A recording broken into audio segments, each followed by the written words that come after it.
अधिक वेळ न दवडता मी या मंचाचा आणि या व्यासपीठाचा ताबा आदित्य आणि रिचा तुमच्याकडे देतोय आणि मी तुम्हाला विनंती करतो की आपल्या कार्यक्रमाला आपण सुरुवात करावी.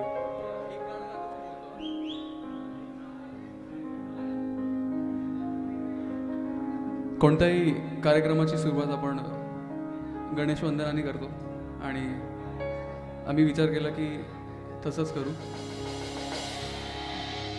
त्याआधी शेवटपर्यंत आवाज येतोय आमचा? हात वर करून सांगू शकता की येतोय? ऑलराईट. इकडे सगळ्यांना आवाज पोहोचतोय आमचा? चेक.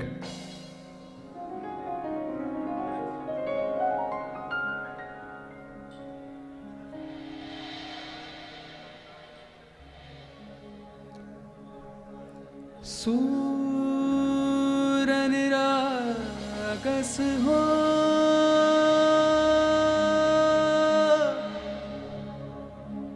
गणपती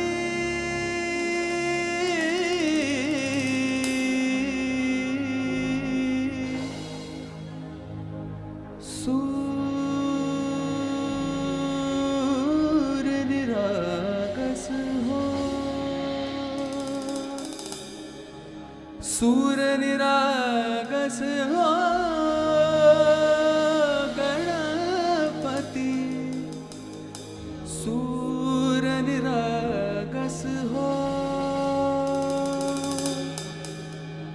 शुभ नयना करुणामय गौरी हर श्री वरद विनायक शुभ नयना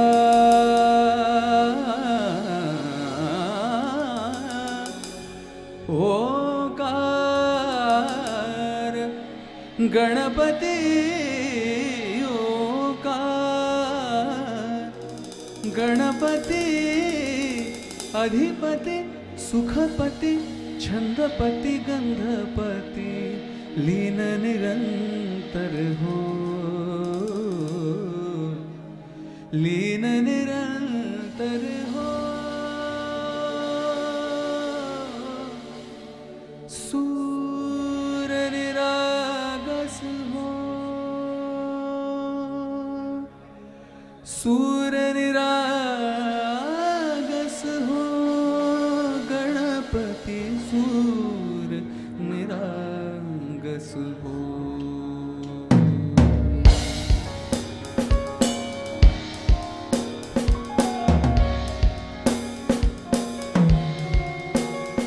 मोरया मोरया गणपती बाप्पा मोरया मोरया मोरया गणपती बाप्पा मोरया गजवदना तू सुख करता गजवदना तू दुःख हरता गजवदना मोरया मोरया मोरया मोरया गणपती बाप्पा मोरया मोरया मोरया गणपती बाप्पा मोरया गजवदना तू सुख करता गजवदना तू दुःख हरता गजवदना मोरया मोरया सूर निरागस हो गणपती सूर निरागस हो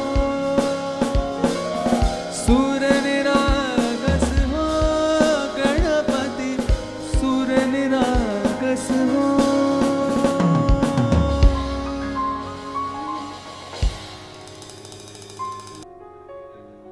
तर सर्वात पहिले गाणं जे आहे मी नेहमी या गाण्याने सुरुवात करतो आणि जर तुम्हाला येत असेल तुम्ही गाऊ शकता, ठीक आहे? आय नो तुम्ही ऐकताय, पण जर गाल तर आणखीन जास्त मजा येईल. त्यामुळे लेट्स डू दिस. हळूहळू करा. एक चालू झाला की ॲटलिस्ट दुसरं चालू होईल. त्यामुळे साहेब जोपर्यंत येतात तोपर्यंत we can just have some fun.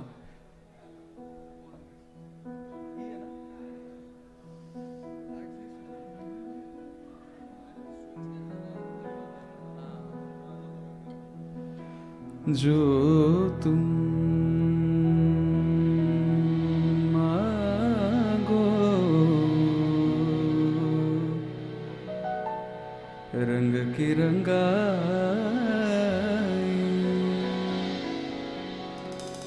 रंग की रंगाई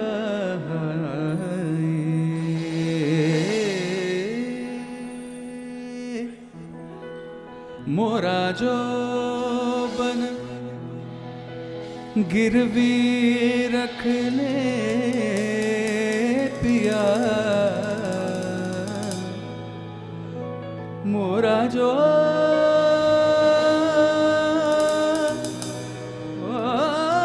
बन गिरवी रख ले पिया।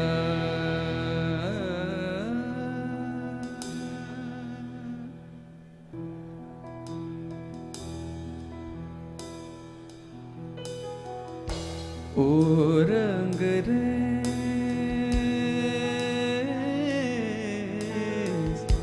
ओ रंग रेज तेरे रंग दरिया में, ओ रंग रेज तेरे रंग दरिया में, डूबना है बस तेरा बनके है, नहीं रहना दूजा बन के। एक भी सांस अलग नहीं लेने, एक भी सांस अलग नहीं लेने, खींच लेना प्राण से तन के, नहीं रहना दूजा बन के। सोबत करो चलो। अपने ही रंग में मुझको रंग दे, धीमे धीमे रंग जोरा मुझको रंग दे, सौंदे सौंदे रंग में मुझको रंग दे, रंग देना रंग देना रंग देना। ओ अपने ही रंग में मुझको रंग दे, धीमे धीमे रंग में मुझको रंग दे, सौंदे सौंदे रंग में मुझको रंग दे, रंग देना रंग देना रंग देना।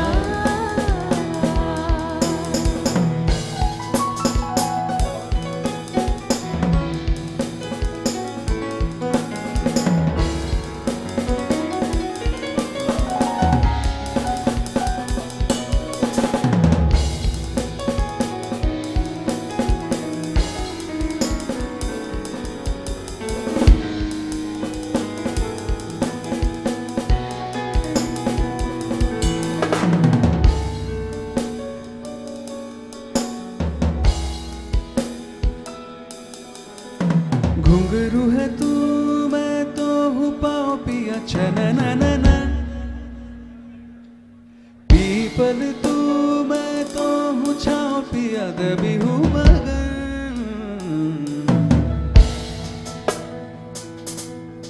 घुंघरू है तू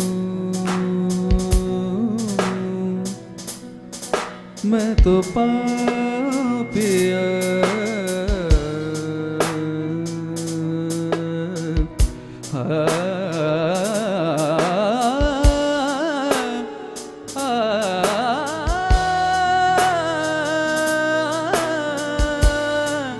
pani mama mare mare ne mare ne mare ne।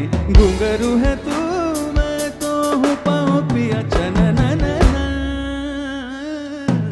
People तू मैं तो हूँ छाओ पिया दबी हूँ मगन। नैनों में बस जब तेरी लहराए चल के रे, बरसे बरसे हल्के अपने ही रंग में, हो अपने ही रंग में मुझको रंग दे, धीमे धीमे रंग में मुझको रंग दे, सौंदे सौंदे रंग में मुझको रंग दे, रंग देना रंग देना रंग देना। सगळे गाऊया सोबत। अपने ही रंग में, कैन यू एटलीस्ट क्लैप? सौंदे सौंदे रंग में मुझको रंग दे, रंग देना रंग देना रंग देना। निजरे मम मम मम रे मरे ने, निजरे म रे म पद म बनी, पनि सा नि सा नि द पद म ग रे प म ग रे नि सा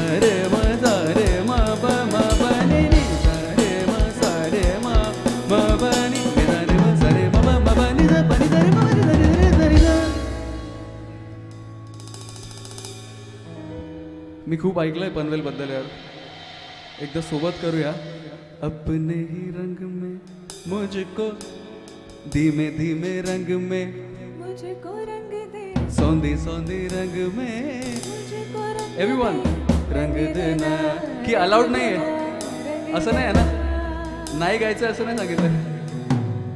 अपने ही रंग में मुझको रंग दे, धीमे धीमे रंग में मुझको रंग दे, सौंधी सौंधी रंग में मुझको रंग दे, रंग देना रंग देना रंग देना.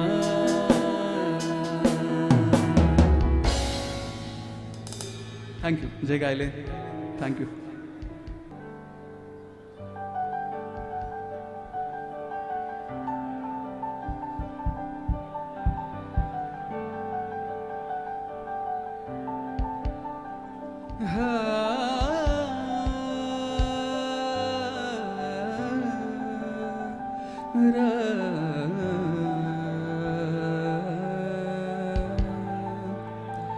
फिर ले आया दिल मजबूर, क्या कीजिए रास ना आया, रह न दूं क्या कीजिए. हाँ दिल कह रहा उसे मुकम्मल कर भी आओ, वो जो अधूरी सी आस बाकी है. सिंग. वो जो अधूरी सी आस बाकी है, वो जो अधूरी सी आस बाकी है.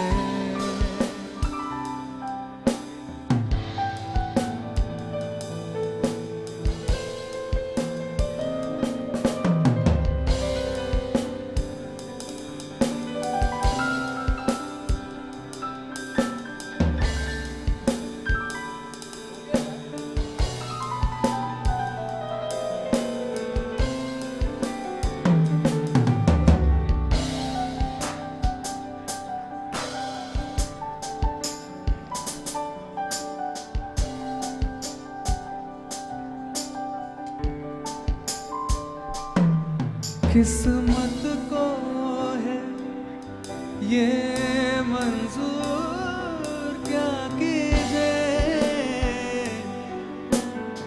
निज़ारे पमा पमर ने निज़ार. किस्मत को है ये मंजूर, क्या कीजिए किस्मत को मंजूर,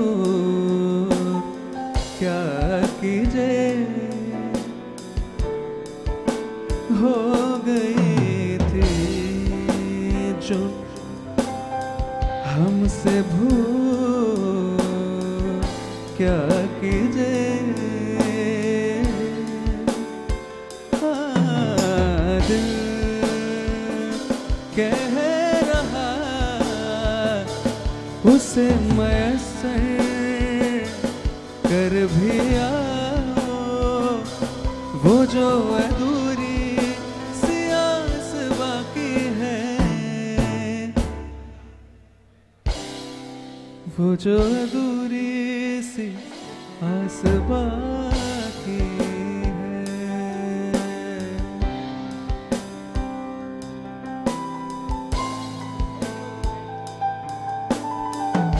सर्व युवक वर्गाचं पुन्हा एकदा भारतीय जनता पार्टी रायगड जिल्ह्यामार्फत आयोजित युवा संवाद मेळाव्यामध्ये मी सहर्ष स्वागत करतो.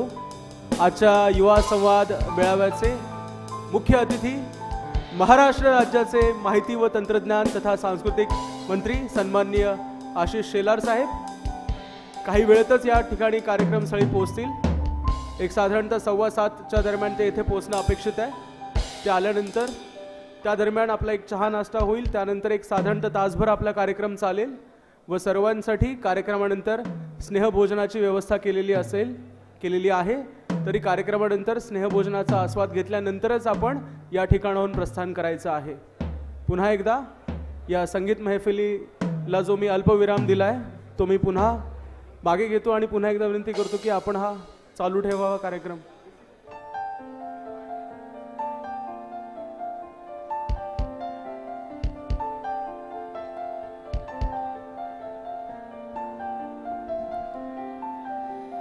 भिजलेल्या क्षणांना आठवणींची फोडणी, हळदीसाठी आसुसलेले हळवे पणान काती,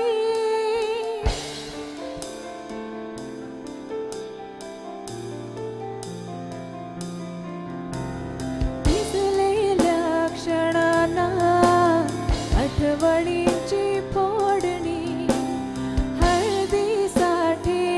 सुसलेले हळवे पणान काती आयुष्य है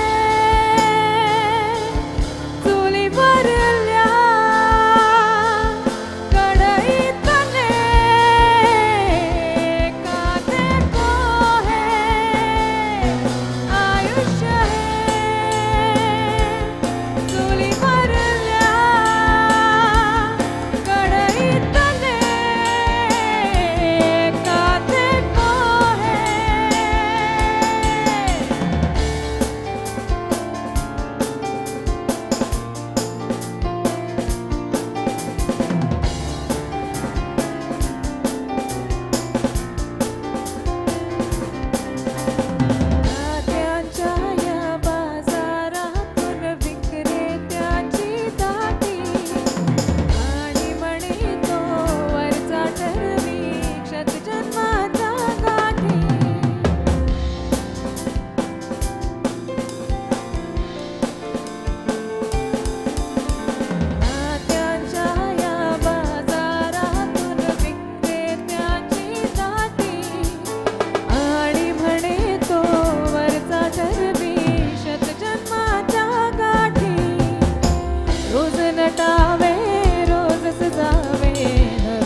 जीवदंगला गुंगला रंगला सा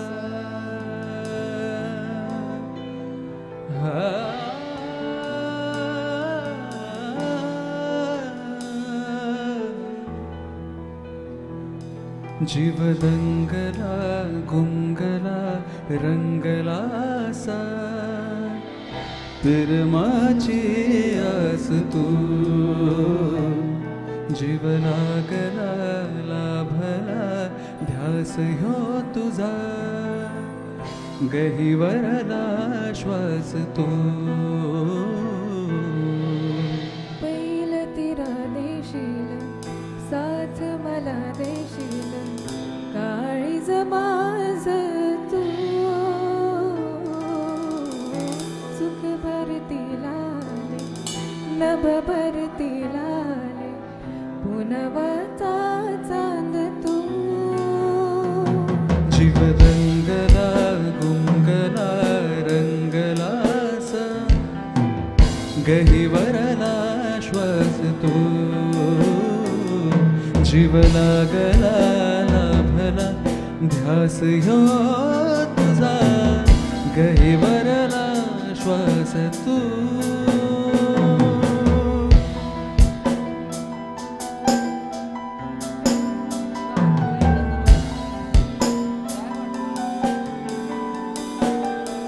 चांद सुगंधा येईल रात उसासा देईल सारी धरती तुझी रुजव्याची माती तू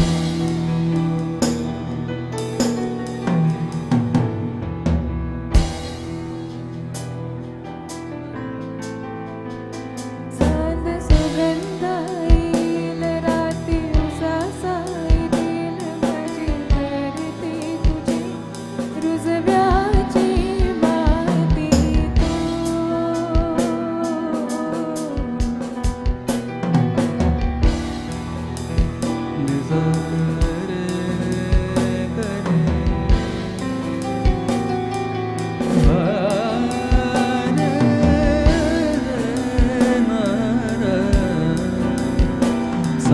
सुगंधा येईल रात उसासा देईल सारी धरती तुझी रुजव्याची माती तू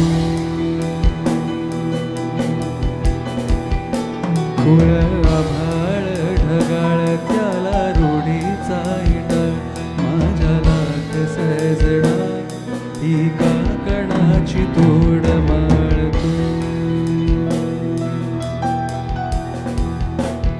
खुळ काळीज हे माझ तुला दिल मी आदड तुझ्या पायब माखेल माझ्या जन्माचं गोदण जीव दंगला गुंगला रंगला सा प्रेमाची आस तू जीव लाभला लागला ध्यास ह्यो तुझा गहिवरला श्वास तू पहिलं तेरा देशील साथ मला देशील काळीज माझं तू सुख भरतीला नभ भरतीला पुनवाचा चाल तू जीव गुंगला रंगला नसा प्रेमाची आस तू जीव लागला लाभला ध्यास तो तुझा गहिवरला श्वास तू गहिवरला श्वास तू गहिवरला श्वास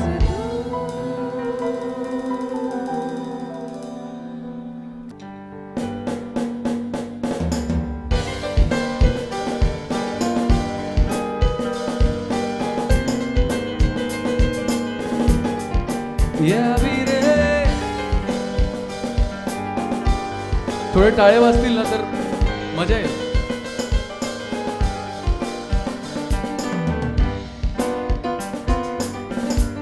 अजून थोडस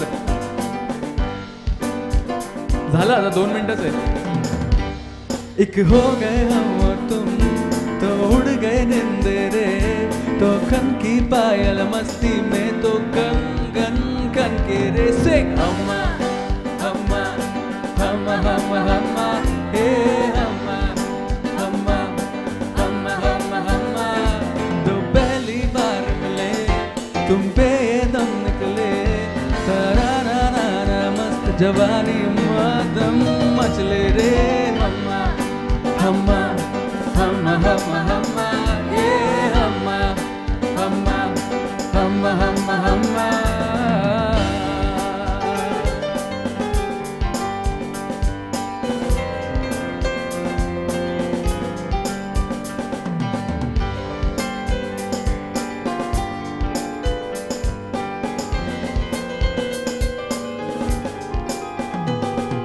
खिली चांदनी जैसा ये वदन जन्म मिला तुमको मन में सोचा था जैसा रूप तेरा आया नजर मुझको तुझको।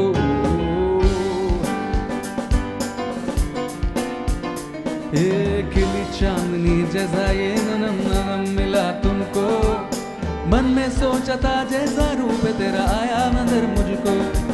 सितम खुली खुली ये सनम गोरी गोरी ये बाहें करती है यूं, हमने तुमने जब गले लगाया तो गोरी गए हम हम्मा हम्मा हम्मा हम्मा हम्मा ये हम्मा हम्मा हम्मा हम्मा हम्मा हम्मा हम्मा हम्मा हम्मा हम्मा ये हम्मा हम्मा हम्मा हम्मा हम्मा।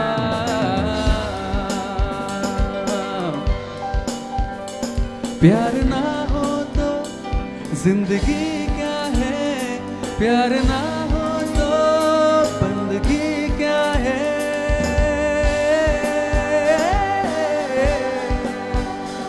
प्यार ना हो तो जिंदगी क्या है, प्यार ना हो तो बंदगी क्या है। तुझसे ही हम सफर है, तुझसे ही आज की है जान, मिल जाए हम तो सब कुछ सही है, फिर इस तरह क्यों ये अजनबी। हम में तुम है, तुम में हम है, हम में तुम हो, तुमसे हम है।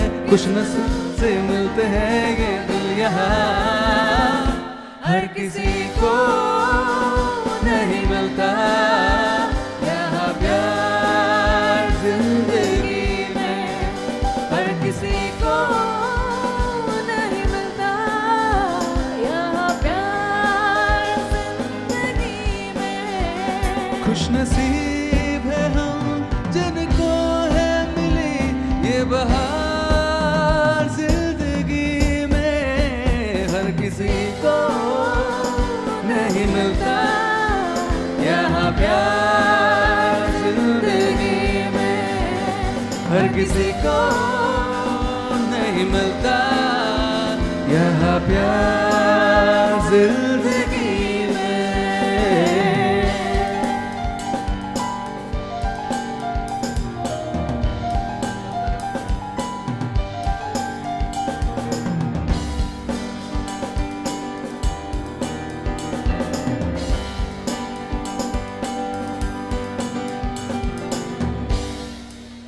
मैं प्रेम दा प्याला पी आया,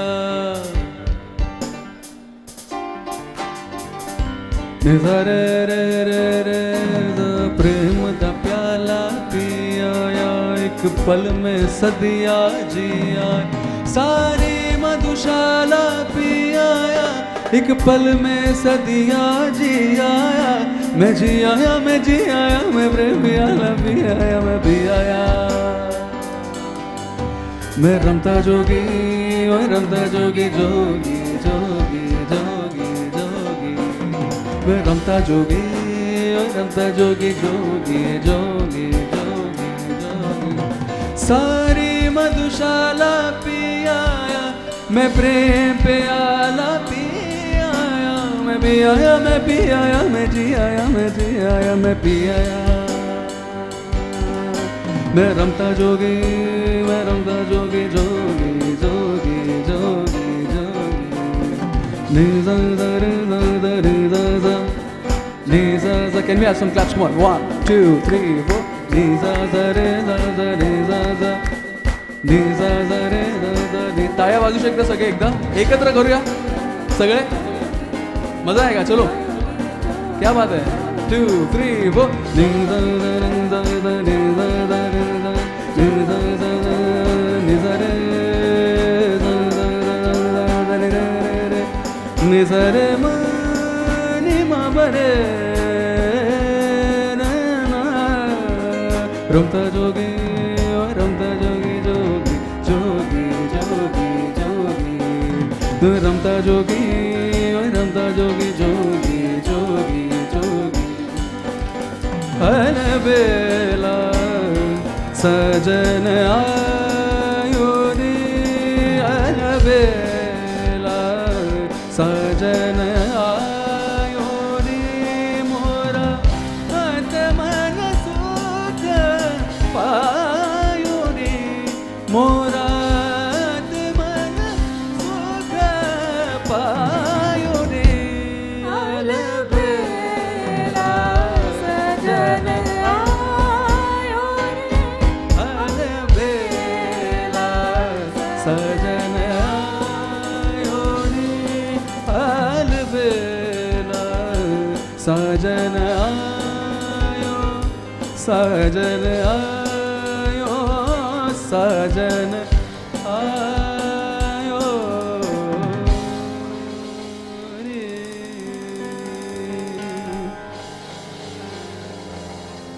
Thank you guys. Thank you for the claps. मज़ा आया था. 2 पल के लिए सही बट बहुत मज़ा आया था. Trust me. पुढचं गाणं तुम्हाला मराठी आवडेल ऐकायला की हिंदी आवडेल हे एवढं सांगा. मराठी कोणतं तुमच्या आवडीचं? मराठी आवडेल की हिंदी आवडेल? ओके. हां कोणतं एखादं सांगा. ओके आणखीन जे तुम्ही सोबत गाल तेच गावं मी असं ठरवलंय आता मगाशी. कोणतंही असू दे एक मजा येईल यार. एक सोबत गाऊया कोणतंही असेल ते. कोणतं गाणं आहे जे सगळ्यांना माहिती आहे? मला वेड लागले चालेल? मनमंदिरा मनमंदिरा चालेल? पक्का? सगळे गाल तरच मजा येईल यार. पण ठीक आहे करूया.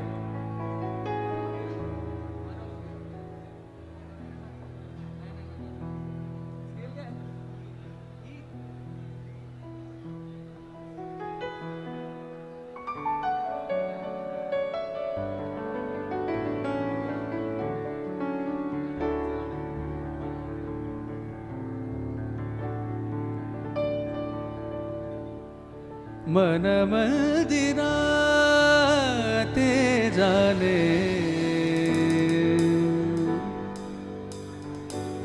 मन मंदिरा ते जाने उजळून घे साधक संवेदना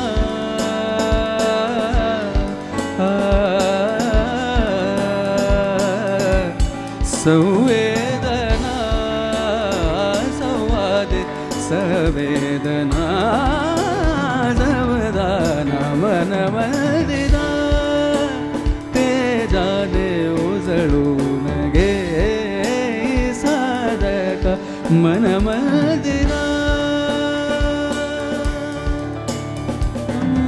तळहाताच्या रेषाने सहज सुखा का भोगी कुणे तळहाताच्या रेषाने सहज सुखा का भोगी कुणे स्वयंप्रकाशी तू तारा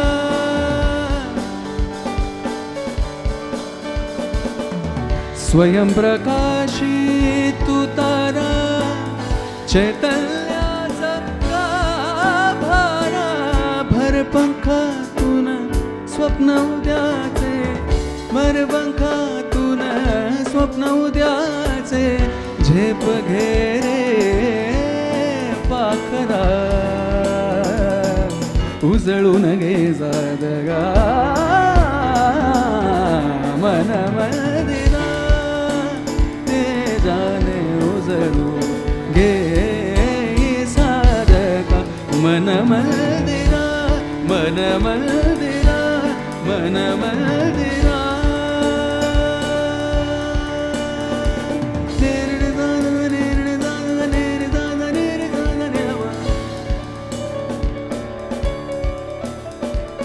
मब मब मब मब मब नीद मगर मरे निद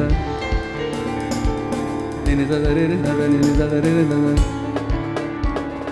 पम पम पनी नम पम पम पनी नम पनी सा रे रे पनी समा रे रे ग रे रे ग तरी तरी नब रे ग रे ग रे नि रे रे नि रे म रे नि रे म पनी द पनी द पनी the ray ray Mabani re dana dana re dana re dana re re re dana re ma re ga re re re dana re dana re dana re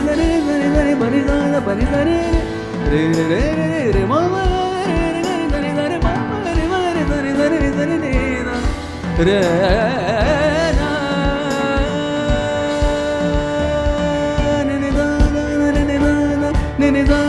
मन मंदिरा मन मंदिरा मन मंदिरा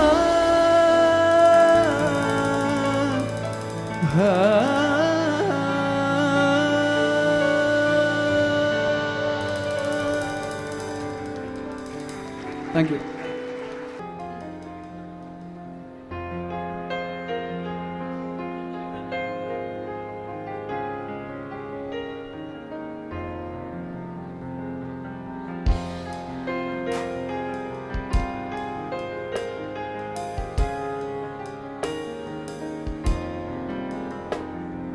जिंदगी की है कैसी साजिशें पूरी हुई दिल की वो फरमाइशें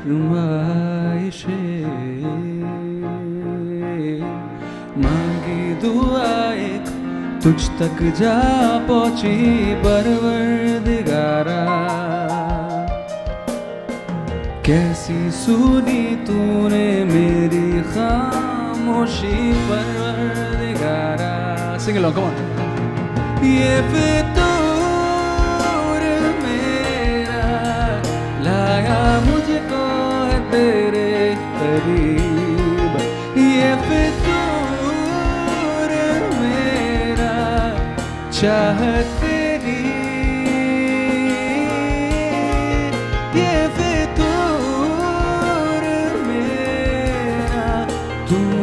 बदला रे मेरा नसीब. ये फितूर मेरा चाहत तेरी परवरदिगारा.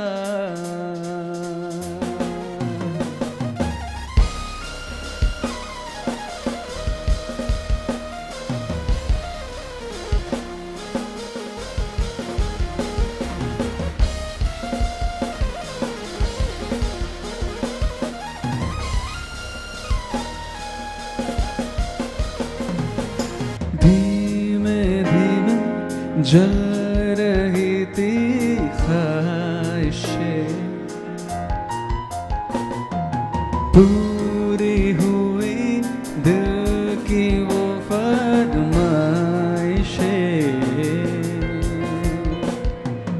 मांगी दुआ एक तुझ तक जा पहुंची परवरदिगारा कैसी सुनी तूने मेरी खामोशी परवरदिगारा से. ये फितूर मेरा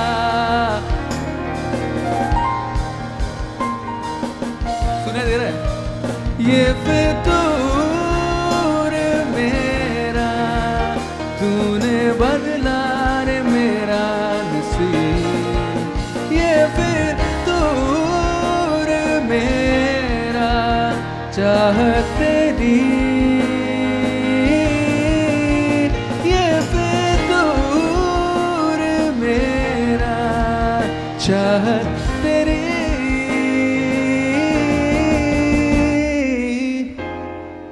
परवर लास्ट वर्ड तो गा दो यार.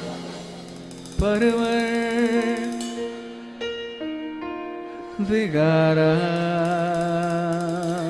Thank you.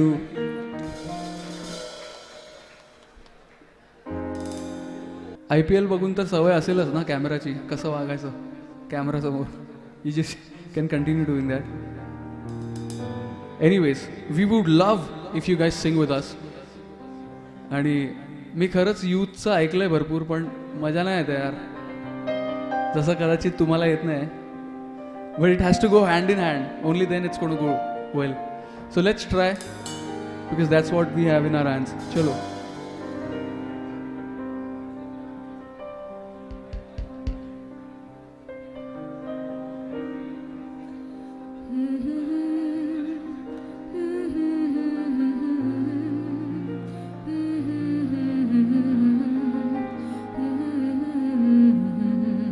माहिती आहे तुम्हाला हे गाणं? माहिती आहे? Okay, then you all sing along with me, right?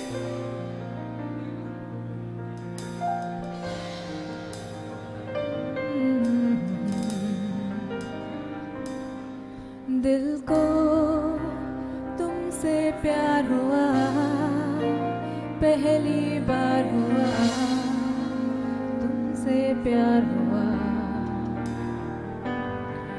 मैं भी आशिक यार हुआ, पहली बार हुआ, तुमसे प्यार हुआ। छाई है बेताबी मेरी जान, कहो मैं क्या करूं। छाई है बेताबी मेरी जान, कहो मैं क्या करूं। दिल को तुमसे प्यार हुआ, पहली बार हुआ, तुमसे प्यार हुआ। मैं भी आशिक यार हुआ, पहली बार हुआ, तुमसे प्यार हुआ।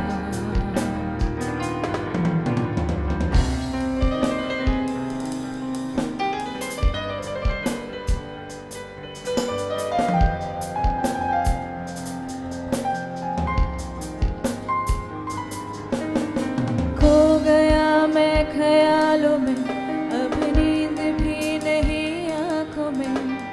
करवटे बस बदलता हूँ, अब जागता हूँ मैं रातों में।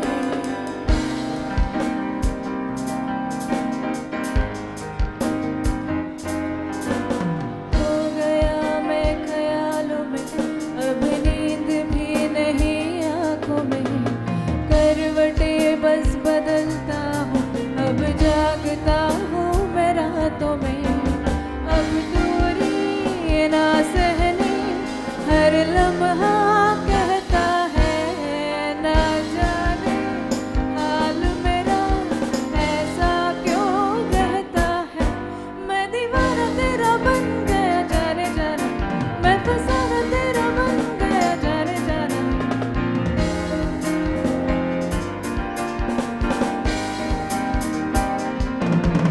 मैं दीवाना तेरा बन गया जाने जाना, मैं फसाना तेरा बन गया जाने जाना। हसीना गोरी गोरी चुराए चोरी चोरी, चुराए दिल चोरी चोरी चोरी चोरी चोरी। दिल को तुमसे प्यार हुआ, पहली बार हुआ, तुमसे प्यार हुआ। मैं भी आशिक यार हुआ, पहली बार हुआ, तुमसे प्यार हुआ।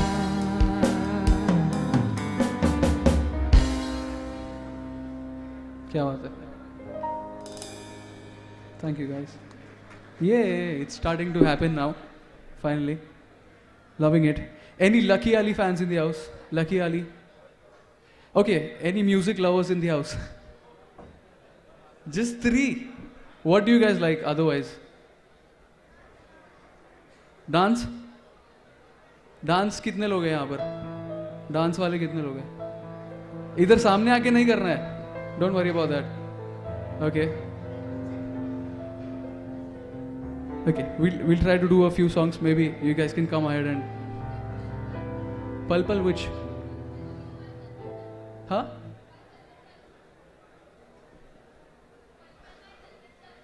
No.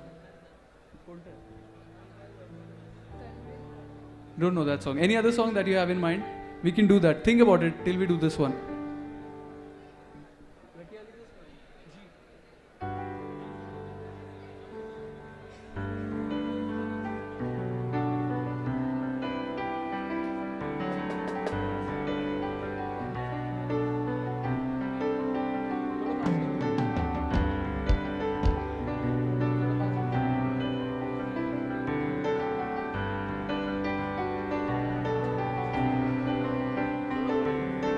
Here they are. We lost the will, where they are. Sidhu, we lost the will. क्यों चलती है पवन, क्यों झूमे है गगन, क्यों मचलता है मन. Now please sing. Lovely. ये वाले लोग भारी पड़ रहे हैं ये साइड. ना तुम जानो ना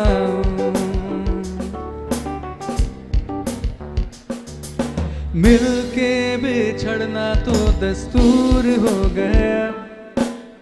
यादों में तेरी मजबूर हो गया. ओ सनम इन यादों की कसम.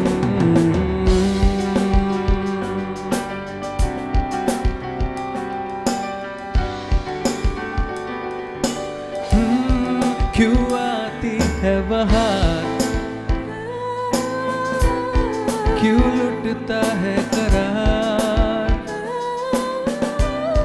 क्यों होता है प्यार. ना तुम जानो ना हम, ना तुम जानो ना हम, ना तुम जानो ना हम, ना तुम जानो ना हम.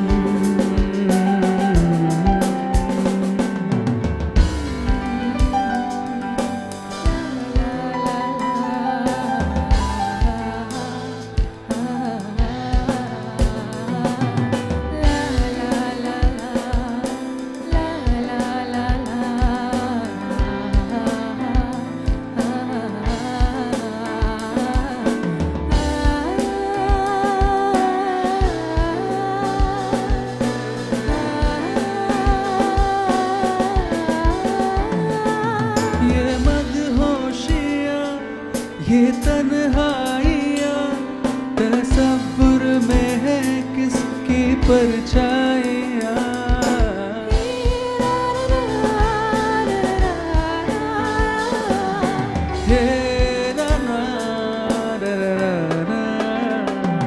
ये भीगा समा उमंगे जवा मुझे इश्क ले जा रहा है कहाँ. क्यों गुम है हर दिशा, क्यों होता है नशा, क्यों आता है मजा. हम ना तुम जानो ना, ना तुम जानो ना, ना तुम जानो ना.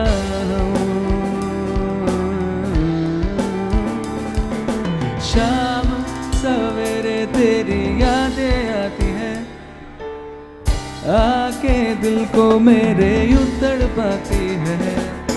ओ सनम इन यादों की कसम.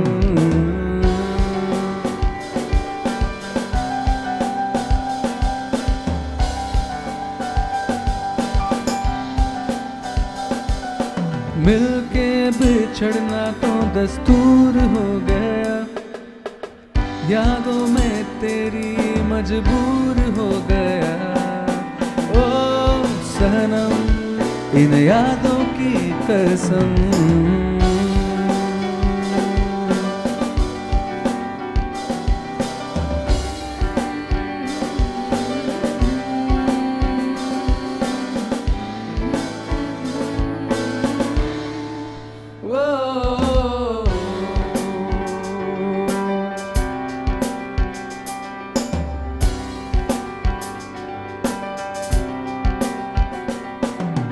समझे जमाना के दिल है खिलौना जाना है. अब क्या है दिल का लगाना नजरों से ना यूं हमको गिराना. मर भी गए तो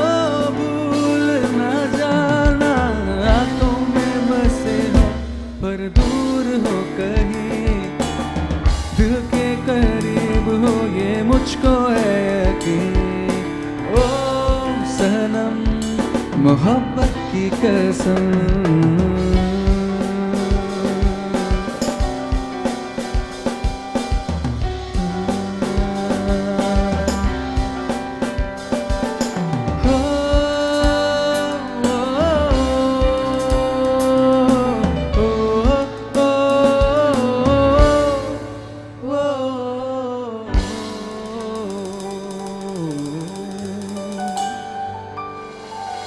Thank you guys, thank you.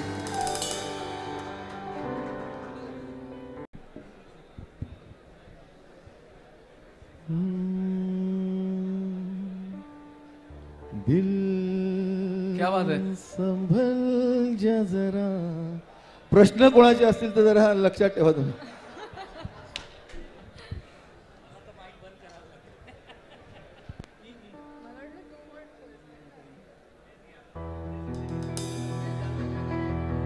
आणखीन आहे का कोणाकडे हिडन टॅलेंट? येऊ शकता? एखादं गाणं जाईल तर थोडं आपलंसं वाटेल आणखीन जास्त. बरं ठीक आहे.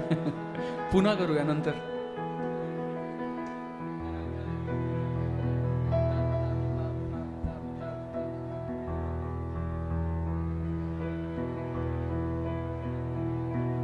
गाणं माहिती असेल तर प्लीज गा. ओके.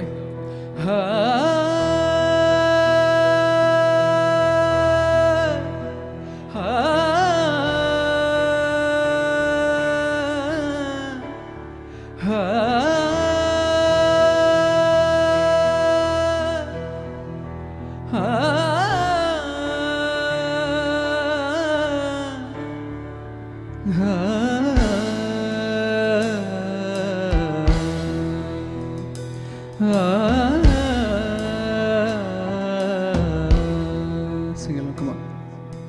रोजा जाने मन तू ही मेरा दिल तुझ बिन तरसे नैना दिल से न जाती है यादें तुम्हारी तुम बिन कैसे जीना आँखों में सांसों में आंखें बंद कर लो तो मन में भी तू है सांसों में तू ख्वाबों में तू रोजा रोजा जाने मन तू ही मेरा दिल तुझे बिन कैसे नैना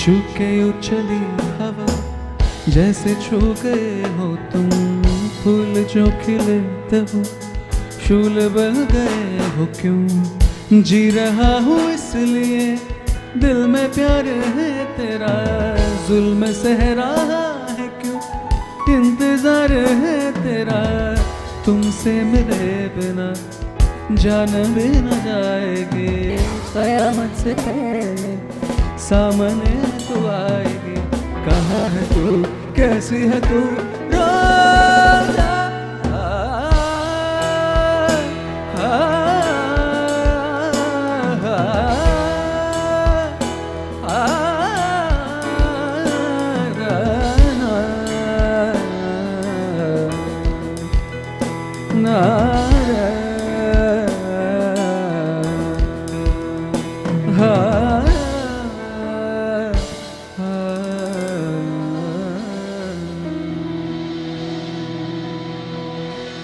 Thank you.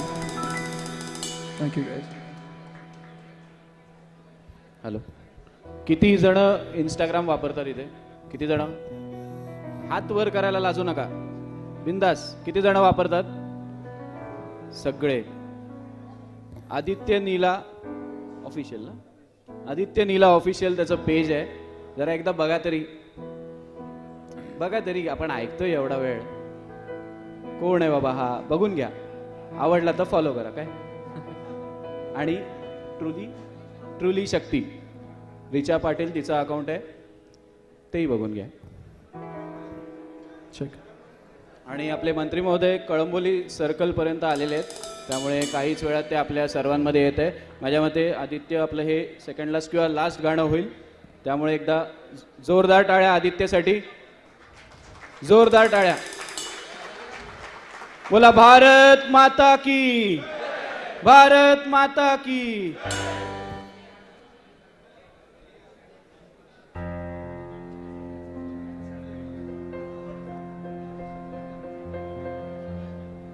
आई हो कहाँ से गोरी. Come on everyone. आई हो, माझा मित्र बसला इथे, तिथून आवाज येतोय मागे.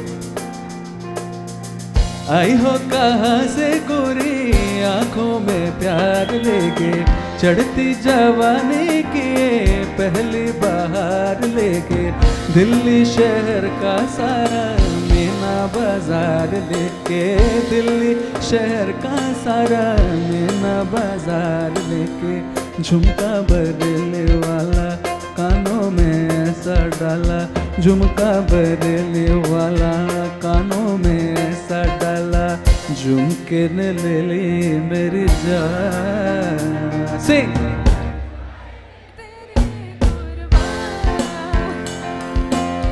झुमका बरेली वाला कानों में ऐसा डाला, झुमके ने ले ली मेरी जान. हाय रे मैं तेरे कुर्बान.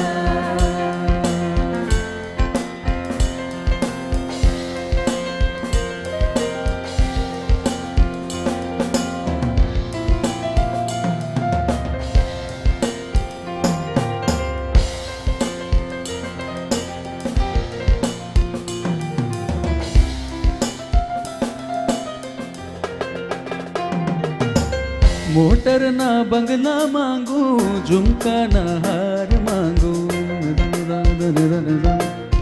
निजरे मबानी मरे रे सा निजा. झुमका ना मोटर मांगू, झुमका ना हार मांगू, दिल को चलाने वाला दिल का करार मांगू.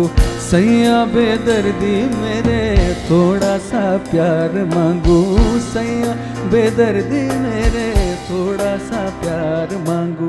किस्मत बना दे मेरी, किस्मत बना दे मेरी, दुनिया बसा ले मेरी, कर ले सगाई मेरी जान. हाय रे मैं तेरे कुर्बान. झुमका बरेली वाला कानों में ऐसा डाला, झुमका बरेली वाला कानों में ऐसा डाला, झुमके ने ले ली मेरी जान. हाय रे मैं तेरे कुर्बान. पिया रे पिया रे पिया रे पिया रे पिया रे पिया रे, तारे बिना लगे नहीं मारा जिया रे. ओ तारे बिना लगे नहीं मारा जिया रे. नैनों ने थाने कैसा जादू किया रे, नैनों ने थाने कैसा जादू किया रे, तारे बिना लगे नहीं मारा जिया रे. ओ तारे बिना लगे नहीं मारा जिया रे.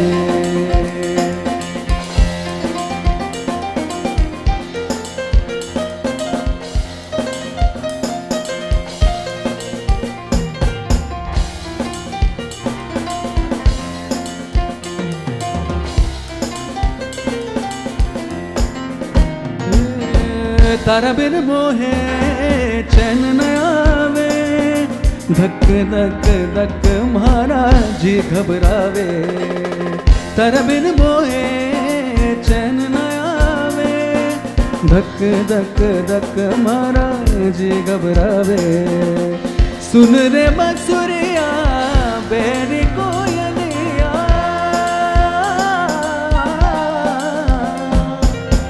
सुन ले बसुरिया बेरी कोयलिया तारे बिन मोहे कुछ नहीं बाए प्यारे निजाम प्यारे प्यारे प्यारे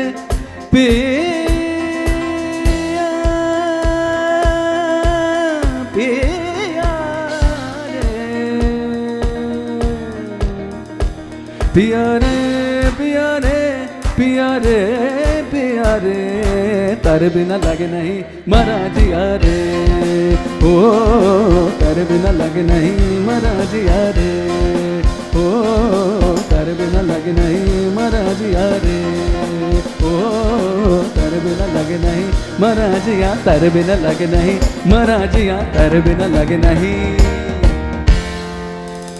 तुम्हारा भी लगे तो मजा आएगा thank you guys thank you so much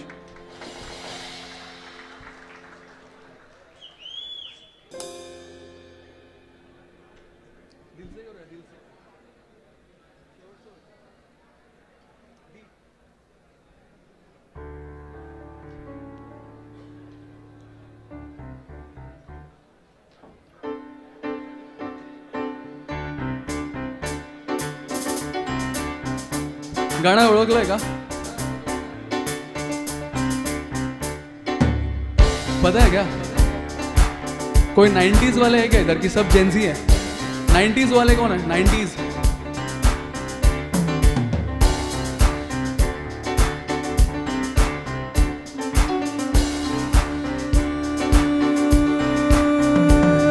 एक सूरज निकला था कुछ पारा पिघला था एक आंधी आई थी दिल से आह निकली थी दिल से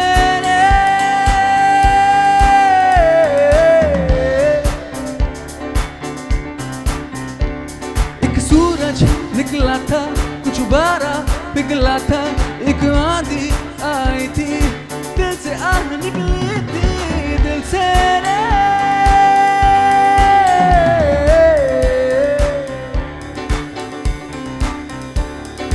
दिल से रे दिल से दिल से रे दिल से दिल से रे दिल तो आखिर दिल है ना मीठी सी मुश्किल है ना पिया पिया पिया पिया पिया जिया जिया जिया जिया जिया दिल से रे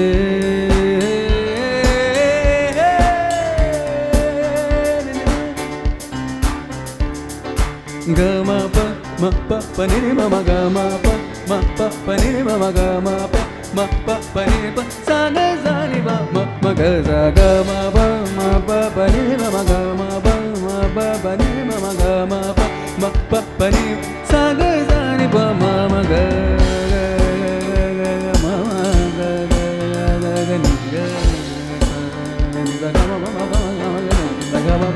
दो पत्ते पतझड़ के पेड़ों से उतरे थे पेड़ों की शाखों से उतरे थे फिर उतने मौसम गुजरे वो पत्ते दो बेचारे फिर उतने की चाहत में वो सहराओं से गुजरे वो पत्ते दिल दिल दिल दिल वो पत्ते दिल दिल वो दिल दिल दिल दिल है तो फिर दर्द होगा दर्द है तो दिल भी होगा मौसम गुजरते ही रहते हैं दिल है तो फिर दर्द होगा दर्द है तो दिल भी होगा मौसम गुजरते ही रहते दिल से दिल से दिल से दिल से दिल से रे दिल से रे दिल से रे दिल से रे दिल तो आखिर दिल है ना मीठी सी मुश्किल है ना पिया पिया पिया पिया पिया पिया दिल से रे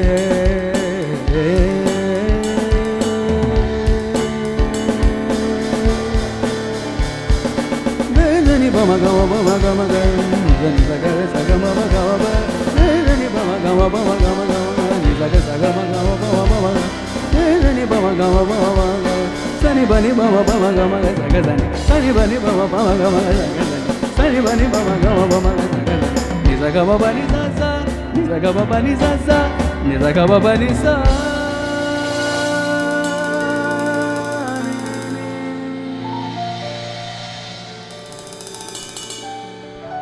मी ओळख करून देतो पटकन.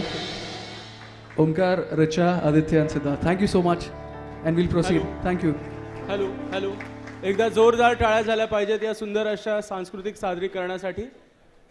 यानंतर पंतप्रधान श्रीयुत नरेंद्र मोदी यांच्या 75व्या वाढदिवसानिमित्त तथा सेवा पंधरवडा अंतर्गत आयोजित विकसित भारत आणि विकसित महाराष्ट्र युवा संवाद मेळाव्यामध्ये उपस्थित सर्व युवकांचं मी इथे मनपूर्वक स्वागत करतो. बोला भारत माता की, भारत माता की, वंदे वंदे. अगदी काही क्षणांचा विलंब आता राहिलेला आहे आणि आपण या कार्यक्रमाला सुरुवात करणार आहोत. पुन्हा एकदा सर्वांना आवाहन आहे की आपल्या स्क्रीनवर एक QR कोड डिस्प्ले केला जातोय. त्या QR ला स्कॅन केल्यानंतर आपल्याला आजच्या या युवा संवाद कार्यक्रमाचे फोटोज हे आपल्या माध्यमापर्यंत पोहोचणार आहेत. याकरता आपल्याला तो QR कोड स्कॅन करायचा आहे. स्कॅन केल्यानंतर तुमचं पूर्ण नाव आणि मोबाईल नंबर याची माहिती तिथे द्यायची. ती दिल्यानंतर जेव्हा केव्हा हे फोटो अपलोड होतील काही वेळेनंतर ते यथाशीघ्र आपल्या व्हॉट्सअपच्या माध्यमातून आपल्यापर्यंत ते पोहोचवले जातील.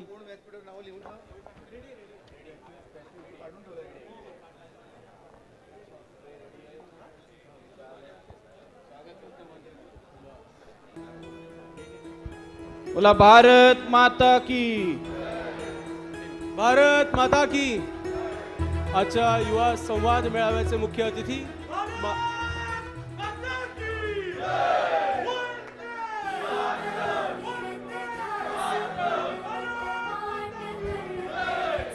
आजच्या युवा संवाद मेळाव्याचे मुख्य अतिथी महाराष्ट्र राज्याचे माहिती तंत्रज्ञान व सांस्कृतिक कार्य मंत्री सन्माननीय आशिषजी शेलार साहेब यांना मी विनंती करतो की त्यांनी महाराष्ट्राचं आराध्य दैवत तथा हिंदवी स्वराज्याचे संस्थापक छत्रपती शिवाजी महाराज यांच्या अर्धाकृती पुतळ्यास प्रतिमेस आपण पुष्पहार अर्पण करावा व महाराजांना वंदन करावा.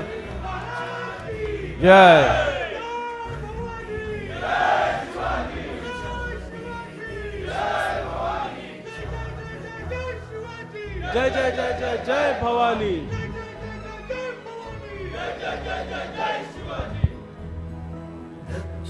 यानंतर व्यासपीठाकडे मान्यवरांचं आगमन होत आहे. महाराष्ट्र राज्याचे माहिती तंत्रज्ञान तथा सांस्कृतिक कार्य मंत्री सन्माननीय आशिषजी शेलार साहेब, पनवेलचे कार्यसम्राट आमदार सन्माननीय प्रशांत ठाकूर साहेब, भारतीय जनता पार्टी रायगड जिल्ह्यात विनंती करतो माननीय रामशेठ ठाकूर साहेब, त्याचबरोबरीनं आमदार प्रशांत ठाकूर साहेब, त्याचबरोबरीनं विधान परिषदेचे आमदार विक्रांतजी पाटील यांचं देखील या ठिकाणी जिल्हाध्यक्ष अविनाशजी कोळी आणि त्याचबरोबरीनं युवा मोर्चाचे जिल्हाध्यक्ष आनंदजी ढवळे यांना विनंती करतो की त्यांनी मंचावर यायचं.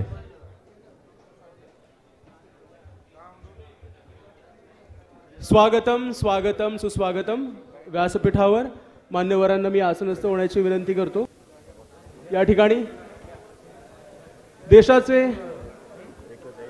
देशाचे लोकप्रिय व सेवावर्ती पंतप्रधान श्रीयुत नरेंद्र मोदी यांच्या 75व्या वाढदिवसानिमित्त एवं सेवा पंधरवडा अंतर्गत आयोजित विकसित भारत व विकसित महाराष्ट्र युवा संवाद मेळावा या अनुषंगाने आपण या ठिकाणी आज जमलेलो आहोत. व्यासपीठावर मान्यवरांची मांदियाळी आज या ठिकाणी उपस्थित आहे. या कार्यक्रमाला ज्यांची सन्माननीय उपस्थिती लाभली आहे असे सन्माननीय महाराष्ट्राचे माहिती तंत्रज्ञान व सांस्कृतिक कार्य मंत्री सन्माननीय आशिषजी शेलार साहेब, पनवेलचे आमदार सन्माननीय प्रशांत ठाकूर साहेब यांचं.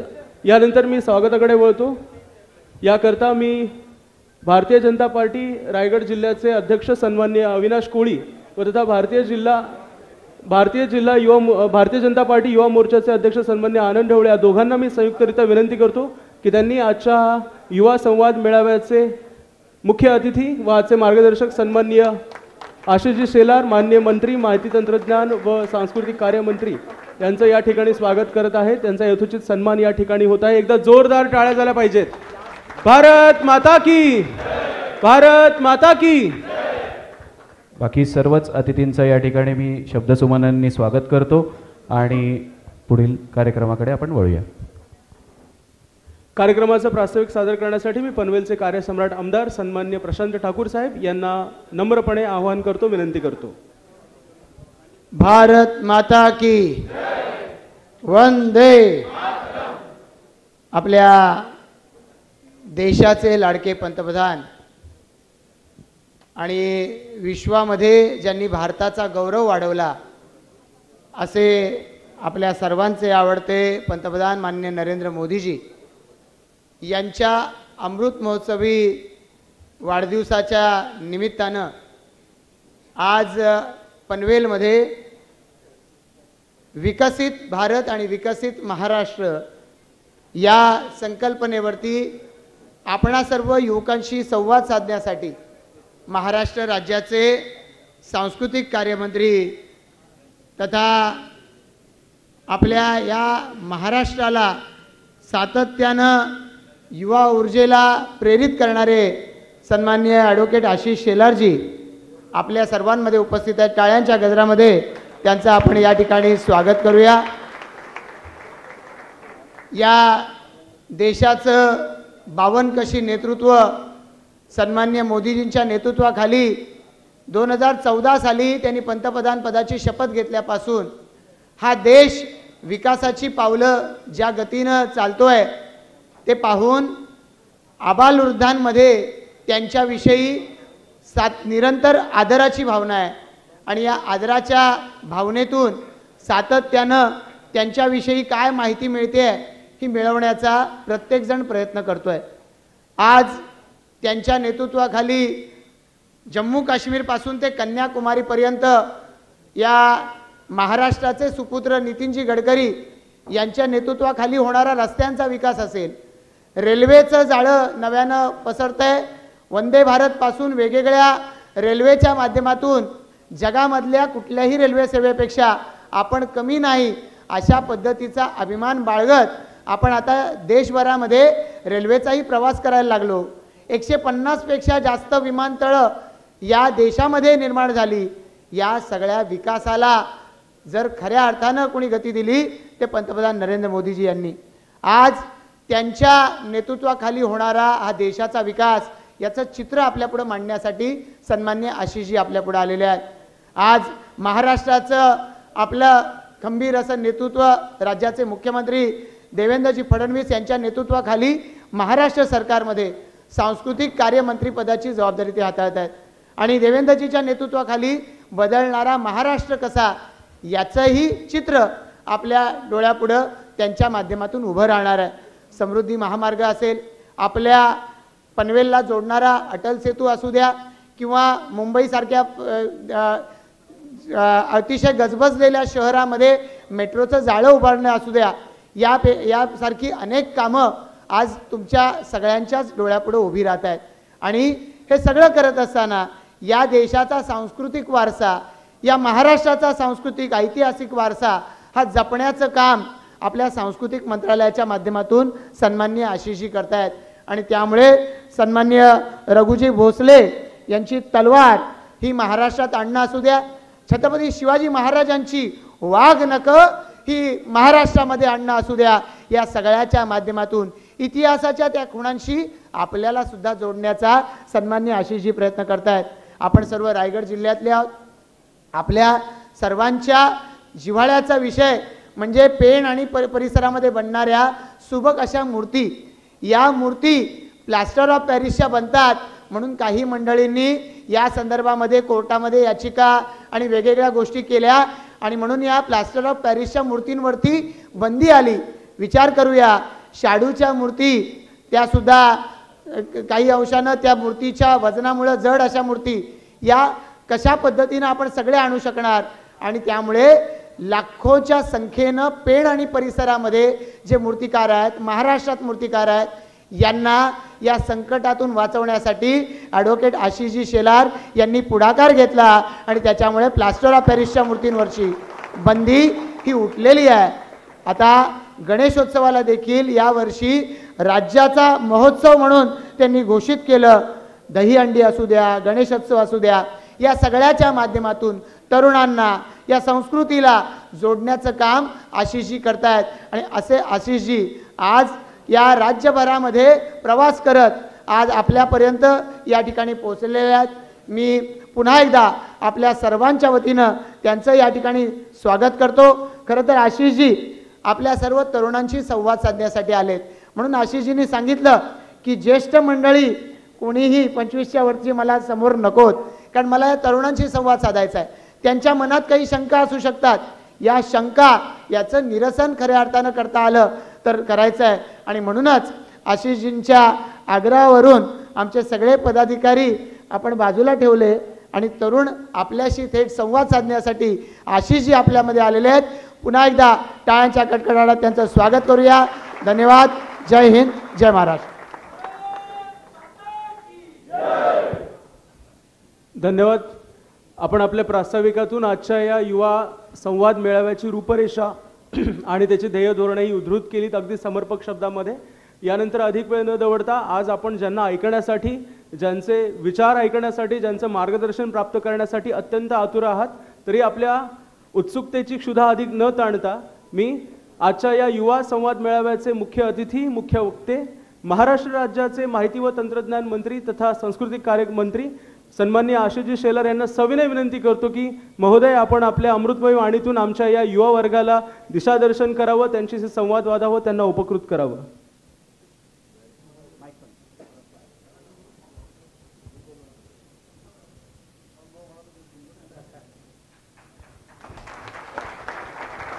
भारत माता की.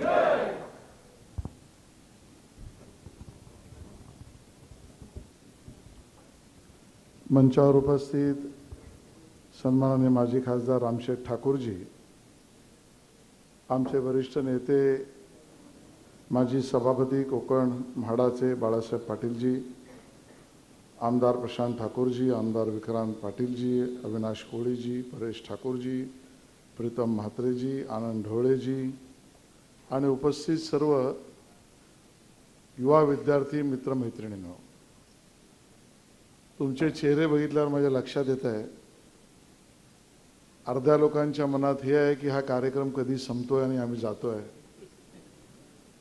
अर्ध्या लोकांच्या चेहऱ्यावर तो आनंद आहे की या अगोदर असलेला बँड इतका चांगला होता आणि उरलेल्यांच्या चेहऱ्यावर आहे की ह्या बँड नंतर हा दुसरा बँड कुठे आणून ठेवला. पण तरी जर मी आता बारामतीवरून इतक्या लांबून आलोच आहे आणि तुम्हाला या सगळ्या मंडळींनी बँड ऐकवलाच आहे, गाणी ऐकवलीच आहे, तर थोडंसं माझं पण भाषण ऐकूनच घ्या. पण मला इथे भाषण करण्यापेक्षा संवाद करायचा आहे म्हणून या कार्यक्रमाचं नाव युवा संवाद असं दिलेलं आहे. माझ्या अगोदरच्या वक्त्यांनी तुम्हा सगळ्यांसमोर मांडलंय की भारताचे पंतप्रधान माननीय नरेंद्र मोदीजी यांचा 17 तारखेला 75वा वाढदिवस झाला आणि त्या निमित्ताने विविध कार्यक्रम आम्ही पूर्ण देशभर, पूर्ण महाराष्ट्रभर करतो आहोत. हा कार्यक्रम सुरुवातीलाच मी सांगतो की आपली मतं मागण्यासाठी हा कार्यक्रम नाही. या कार्यक्रमामध्ये माझी इच्छा असली तरी तुम्ही सगळ्यांनी भारतीय जनता पक्षाचं सदस्य व्हा असं मी स्वतःहून म्हणणार नाही. तुम्ही झालात तर मला आवडेल. हा कार्यक्रम माझ्या कल्पनेत जो प्रशांतजी आहे तो आजच्या या रायगड जिल्ह्यातील, नवी मुंबईतील या परिसरात असलेल्या युवकाच्या मनात, जर आवाज कमी ठेव, हळूहळू वाढेल माझा आवाज, या युवकाच्या मनात नेमकं चाललंय काय. तुम्ही इथे बसलेली सगळी जी युवा पिढी आहे, युवक आहात, हे आता ज्युनियर कॉलेज, सिनियर कॉलेज, काही व्यवसाय, काही आपापल्या पद्धतीने रोजगार, काही कला, काही संस्कृती, काही नृत्य, काही नाट्य, काही रील्स असा बनवणारा हा वर्ग आहे. आणि मग बरेचदा लक्षात येतं की या आपल्या वर्गाकडे तुमच्या मनात नेमकं काय चाललंय हे समजण्याची आम्ही प्रयत्न करत नाही. आणि तुम्ही जेव्हा घरात जाता तेव्हा घरातले तुम्हाला सांगतात की तुला काय समजतंय, मी सांगतो ते ऐक. आणि दोन्ही बाजूने ज्यांच्या शिरावर, ज्यांच्या डोक्यावर हा पूर्ण देश उद्याचा विकसित भारत बनणार आहे, त्या माझ्या युवा मित्रमैत्रिणींना नेमकं वाटतंय काय हे समजून घेण्यासाठी आजचा कार्यक्रम. आणि त्यामुळे मी जास्त वेळ न घेता 40-45 मिनिटातच हा कार्यक्रम संपवणार आहे. मला आनंद वाटेल जर तुम्ही जास्त बोललात आणि मी ऐकलं तर, नाहीतर माझं भाषण 1.5 तासाचं तयारच आहे. आणि त्यामुळे 45 मिनिटात संपवायचं असेल तर तुमच्यापैकी काही नाही बोलायला लागेल आणि तुमच्यापैकी कोणी बोललं नाही तर 1.5 तास मला बोलावं लागेल. पण बाजूला जाऊ दे आपल्या ह्या कम्युनिकेशन मधला लाइटर मूड. मला जस्ट विचारायचं आहे की आपल्यापैकी किती लोकांनी वोटर्स एनरोलमेंट, स्वतःचं मतदार यादीत नाव नोंदवलं आहे? हात वर करा. मतदार यादीत नाव नोंदवलेलं आहे? नाही, म्हणजे काही लोकांनी अजून नोंदवलं नाही. हरकत नाही. बस आपल्यापैकी किती लोकांनी मतदान केलंय? ह्या वेळेला मतदान केलंय. म्हणजे मी जनरल इलेक्शन, कॉलेज इलेक्शन म्हणत नाही, नगरपालिका, लोकसभा, विधानसभा, ठीक आहे. पुढचा प्रश्न विचारणार नाही कोणाला केलंय ते, चिंता करू नका. आपल्यापैकी जरा विचार करून उत्तर द्या. किती मित्रांनी आणि मैत्रिणींनी मतदान करण्याआधी, जे मतदान केलंय त्यांनाच विचारतो मी, एखाद्या पक्षाचा ज्याला वोट द्यायचं की नाही द्यायचं हे ठरवण्यासाठी त्या पक्षाचा विचारधारा, अजेंडा किंवा कार्यक्रम वाचला? अजेंडा वाचलाय, कार्यक्रम वाचलाय, विचारधारा वाचली आहे, कळली आहे, ऑनलाईन तर ऑनलाईन, असं वाचलंय आणि मग मतदान केलं असे किती लोक आहेत? 1 जण आहे, 2 जण आहे, 3, ठीक आहे, हरकत नाही, 4, एक उशिरा त्याला लक्षात आलं. आपल्यापैकी मतदान केलेल्यापैकी किती लोकांनी फक्त उमेदवाराला बघितलं आणि मतदान केलं? हा उमेदवार ठीक म्हणून उमेदवारासाठी मतदान केलं? हात वर करा. आहे, थोडे जास्त आहेत. म्हणजे उरलेल्यांनी आई बाबांनी सांगितलं आणि मित्रांनी सांगितलं तसं केलेलं आहे. बरोबर आहे? नेमकं हेच लोकशाहीला अभिप्रेत नाही. मित्रांनो, आपण ह्या प्रश्न मी आपल्याला विचारला तो केवळ ह्यासाठी की हे तुम्ही समजून घेतलं पाहिजे की आपला देश, तर आपापसात नका बोलू प्लीज, आपला देश जो आहे तो हा 140 कोटीच्या वर लोकसंख्येचा देश आहे. आणि हे पण आपण समजून घेतलं पाहिजे की 140 कोटी, 100 कोटीच्या वर लोकसंख्या असलेला चीन सोडून या जगात दुसरा कुठला देश नाही. खरं तर असंही सांगायला पाहिजे की आपण ज्या महाराष्ट्रात राहतोय ना, त्या महाराष्ट्राच्या क्षेत्रफळा एवढा युरोपातले बरेचसे देश पण नाही आहेत. आणि म्हणून ज्या देशामध्ये 100 कोटीच्या वर, 140 कोटीच्या वर इतका व्यापलेला, कुठे काश्मीर, कुठे खाली तामिळनाडूला कन्याकुमारी, कुठे हिल आहे, कुठे बर्फ आहे, कुठे रेगिस्तान आहे, कुठे समुद्र आहे, कुठे नदी वाहते आहे, कुठे पाणीच नाही, असा विविधतेने नटलेला आहे देशामध्ये जगातली सगळ्यात एकमेव लोकशाही, डेमोक्रेसी कुठे असेल तर ती आपल्या भारतामध्ये आहे. हे आपल्याला त्या ठिकाणी समजून घ्यायला लागेल. आणि मी तुम्हाला दाव्याने सांगतोय, मी IT मिनिस्टर पण आहे आणि सगळं कल्चर मिनिस्टर बद्दल सांगितलं, बट मी IT मिनिस्टर पण आहे. त्यामुळे जगभरातल्या लोकांना भेटतो, बोलतो, त्या जगातल्या देशात जातो. जगाचं ना कुतूहल आहे भारताकडे. संपूर्ण जग कुतूहलाने भारताकडे बघतात की या देशात लोकशाही कशी.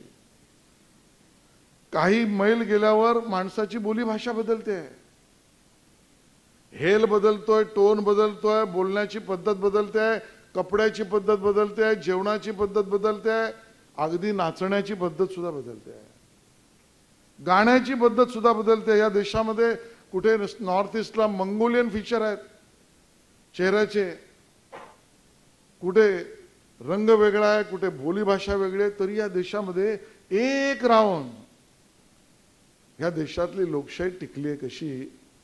हळूहळू तुम्ही जसे मोठे व्हाल आणि जसं जसं या विषयातले लेख वाचाल, माहिती कळेल, तुम्हाला लक्षात येईल की जग कुतूहलाने बघतोय. पण त्याचं उत्तर एका वाक्यात द्यायचं झालं तर या जगात भारतात लोकशाही टिकली त्याचे कारण या देशामध्ये संस्कार नावाची गोष्ट आपल्या घरातूनच आपल्या मुलांना मुलींना मिळण्याची व्यवस्था आहे. लोकशाही टिकली याचं कारण परमपूज्य भारतरत्न डॉक्टर बाबासाहेब आंबेडकर यांच्या नेतृत्वात बनलेल्या संविधान समितीने उत्कृष्ट संविधान आपल्या सगळ्यांना बनवून दिलेलं आहे. आता मी हा प्रश्न विचारतोय, आपल्यापैकी किती लोकांनी संविधान बघितलंय? हात वर करा. संविधान बघितलंय, वाचलंय नाही म्हणत मी, बघितलं तरी आहे का? वाचलंय असे किती लोक आहेत? पर सोडा, संविधानाचं प्रिएम्बल जे आहे, प्रिएम्बल ते तरी एका पानाचं वाचलंय असे किती लोक आहेत? हात वर करा. मित्रांनो, मला आज एका गोष्टीचं बरं वाटतंय की तुम्ही प्रामाणिकतेने उत्तर देता. ठीक आहे, आपल्याला हे समजून घ्यावं लागेल, चीनमध्ये डेमोक्रेसी नाही, अन्य देशामध्ये डेमोक्रेसी ही किंग किंवा क्वीन ड्रिवन आहे. आपल्याकडे बाबासाहेबांच्या संविधानाने अशी व्यवस्था केली की जो अब्जोपती आहे त्यालाही एक वोट, आणि जो झोपडीत राहतो त्याला पण एक वोट, जो वयाचे 18 वर्ष पूर्ण केलं त्यालाही एक वोट, आणि जो वयाच्या 75ला आहे त्याला सुद्धा एक वोट. आणि ही समानता, समान संधी आणि समान न्यायिक व्यवस्था असं जगामध्ये एकमेव संविधान आहे, ते आपल्या भारताचं संविधान आहे. आणि म्हणून माझी तुम्हाला विनंती राहील की तुम्ही वेळ मिळेल तसं, शक्य असेल तर गुगलवर, कुठल्याही आपल्या प्लॅटफॉर्मवर संविधानाचं प्रिएम्बल तरी वाचा. मी तुम्हाला सांगतो, 2006-07ला मी अमेरिकेला गेलो होतो, आणि अमेरिकेमध्ये तिकडच्या सरकारने एक व्यवस्था केली आहे की जगभरातले जे त्यांना वाटतात प्रॉस्पेक्टिव्ह युवा नेतृत्व जे आहे त्या सगळ्यांना ते आपला अमेरिका देश दाखवायला बोलवतात. आणि त्याच्या कार्यक्रमाचं नाव दिलंय इंटरनॅशनल व्हिजिटर्स लीडरशिप प्रोग्राम. आणि जगभरातल्या युवक नेतृत्वाला ते स्पॉन्सरशिप देतात, त्यांच्या जाण्या येण्याचा खर्च देतात, राहण्याचा खर्च देतात, इतकंच काय स्टायपंड पण देतात. खरं तर जगातल्या उद्या होऊ घातलेल्या नेतृत्वाला आजपासूनच पकडायचा ते प्रयत्न करतात. तो भाग जाऊ द्या. या टूरवर जेव्हा मला बोलवलं गेलं होतं, मी गेलो होतो त्यावेळेला सियाटलमध्ये एका नॉन प्रॉफिट ऑर्गनायझेशनशी आमची भेट झाली. आणि त्या नॉन प्रॉफिट ऑर्गनायझेशनचं काम काय होतं माहिती आहे? केवळ एकच काम होतं, try to love your constitution. प्रयत्न करा आणि आपल्या संविधानावर प्रेम करा. आणि त्यातून त्यांनी एक मोठी मूव्हमेंट सुरू केली. भारतासारख्या देशामध्ये तुमच्या माझ्या विविधतेने नटलेल्या देशामध्ये संविधान आणि संविधानाचे अधिकार याच्याबद्दल आपल्याला लक्षात आलं नाही तर गडबड होऊ शकते. ती होऊ नये, होणारच नाही, यासाठी संविधानाचं महत्त्व लक्षात घ्या. माझा पुढचा सवाल खूप छोटा आहे. नरेंद्र मोदीजींचं भाषण एक तरी ऐकलंय ऑनलाईन, टीव्ही, रेडिओ, मन की बात, अजून कशात तरी. असं मन की बात ते भाषण काही एक ऐकलंय अशा लोकांनी हात वर करा. नरेंद्र मोदीजींचं भाषण ऐकलंय? हरकत नाही. अर्ध्या सभागृहाने ऐकलेलं नाही, काय हरकत नाही. प्रशांत ठाकूरचं भाषण ऐकलंय किती लोकांनी हात वर करा. प्रशांत, तुझं काही खरं नाही. पण आपल्या सगळ्यांना मी हा प्रश्न यासाठी विचारला की तुमचं वय हे आहे की उद्याचा भारत हा तुमच्या हातात आहे. मोदीजींनी विजन 2047 2047 हे एक विजन मांडलेलं आहे की ज्या वेळेला भारत हा 100 वर्ष पूर्ण करेल, कारण 47 ला आपण स्वतंत्र झालो, 1947 ते 2000 किती 100 वर्ष ज्या वेळेला पूर्ण होईल ना, तेव्हा आपला देश हा विकसित राष्ट्र असला पाहिजे. म्हणजे काय, नागरिक शास्त्रात आपण शिकलोय 3 पद्धतीचे देश असतात. एक अविकसित, दुसरे विकसनशील आणि तिसरे विकसित. एक अंडर डेव्हलप, दुसरे डेव्हलपिंग आणि तिसरे डेव्हलप्ड. आपल्याला 60 वर्षाच्या वर काळ गेला, 75 वर्ष झाली, अजूनही आपण विकसित डेव्हलप नेशन झालेलं नाही. आणि मग होतंय काय माहितीये का, हे जे युनो वगैरे जे असतात ना, युनायटेड नेशन्सच्या सगळ्या मीटिंग्स, त्यात विकसित देश अप्रत्यक्षरित्या स्वतःचा दबाव गट निर्माण करून त्यांना जे पाहिजे ते जगाला नियम सांगायला लागतात. हे सगळे सांगितलेले नियम त्या त्या देशाला फायद्याचे असतीलच असं नाही आहे. पण आम्ही विकसित आहोत, तुम्ही जरा थोडे सबस्टँडर्ड आहात, विकसनशील आहात, तुम्ही अजून खालचे आहात, अविकसित आहात, हे बोलत नसतील पण वागवतात तसं. आणि म्हणून एक विजन आपण ठरवलंय, हे तुमच्या जीवावर ठरवलंय, ते म्हणजे भारत 100 वर्ष पूर्ण करेल त्यावेळेला अविकसित नाही, विकसनशील नाही, हा विकसित भारत होईल. हेच विजन आपण त्या ठिकाणी ठरवलं. आणि म्हणून मग विकसित भारत व्हायचा असेल तर या 30-40 मिनिटात हा विषय मांडता नाही येणार. पण काय काय पॅरामीटर असू शकतील.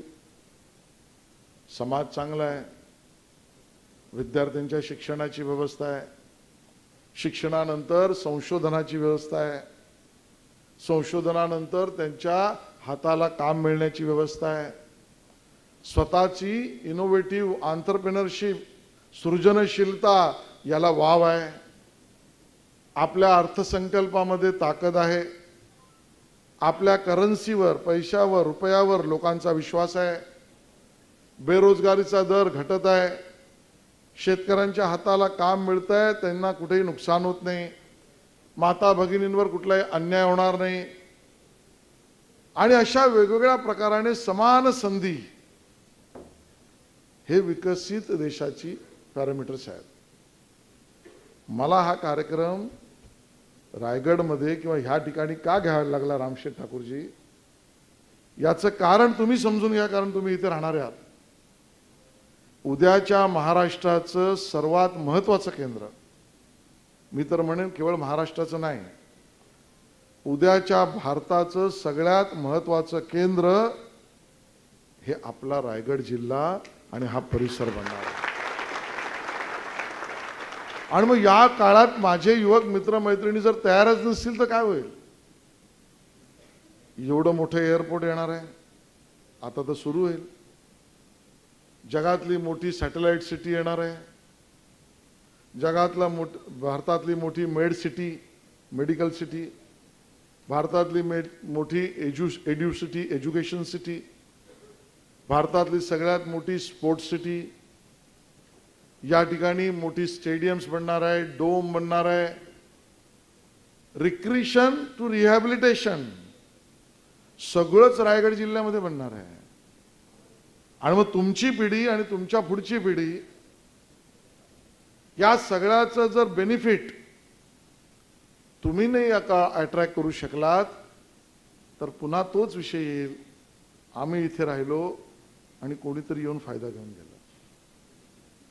आणि म्हणून तुमची मनस्थिती तयार झाली पाहिजे, यासाठी तुम्हाला कळलं पाहिजे. आजच्या युवा संवादाचा हाच कार्यक्रम आहे. विकसित भारत करायचा आहे तर तो इतक्या 140 कोटीच्या देशामध्ये केवळ भ्रमण करायचं झालं तर कित्येक वर्ष लागतील. इतका आगडबंब आपला देश खूप मोठा आहे. आणि म्हणून मोदीजींनी सरकारने टप्प्याटप्प्याने कामं केली. मी सगळी कामं सांगू शकणार नाही, वेळेची कमी आहे, पण मी तुम्हाला काही महत्त्वाची सांगतोय. तुम्हाला याची कल्पना आहे की नाही मला माहीत नाही, पण या देशामध्ये 2014 पूर्वी, बिफोर 2014, आपल्यापैकी किती लोकांकडे क्रेडिट कार्ड आहे? जरा हात वर करा. Credit card, debit card, credit card, debit card किंवा क्रेडिट कार्ड आहे. 50% लोकांकडे आहे. पण 2014 पूर्वी या देशातल्या माता भगिनी यांच्याकडे बँकेचं पासबुक हे केवळ 7%, 7% भगिनींकडे होतं. ओनली 7%. जणू काही बँकेचा पैसा, बँकेचा दरवाजा हा 140 कोटीपैकी जर 70 कोटी माझ्या भगिनी असतील तर त्यापैकी 60-65 कोटी भगिनींना बँकेचा दरवाजा त्यांच्यासाठी नाही. कसा विकसित भारत आहे? मग मोदीजींनी पहिलं सरकारी काम केलं ते म्हणजे फायनान्शियल इन्क्लुझिव्हनेस, आर्थिक समावेश करणं. म्हणून जन धन अकाउंट ही मोठ्या प्रमाणात भगिनींची त्या ठिकाणी ओपन केली. 2014 पूर्वी 7 कोटी होते. 2014 ते 25 ते 7 सोडून अजून 22 कोटी महिलांचे अकाउंट उघडले आणि फायनान्शियल इन्क्लुझिव्हनेस झाला.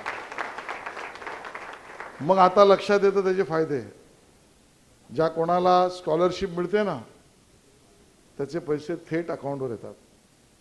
कुठल्या शेतकऱ्याला तुम्ही विचाराल ना, दर 3 महिन्याने मोदीजीचं सरकार जे PM सन्मान निधी पाठवतं ते थेट अकाउंटवर येतं. आता आपल्या लक्षात येईल की आजकाल प्लास्टिक करन्सी चालली आहे, कुठे कुठे कॅश घेत पण नाहीत. आणि प्लास्टिक करन्सी पण सोडा, आता पेटीएम, भीम आणि बाकी ॲपवरच पेमेंट करतो की नाही? भाजीवाला पण करतोय.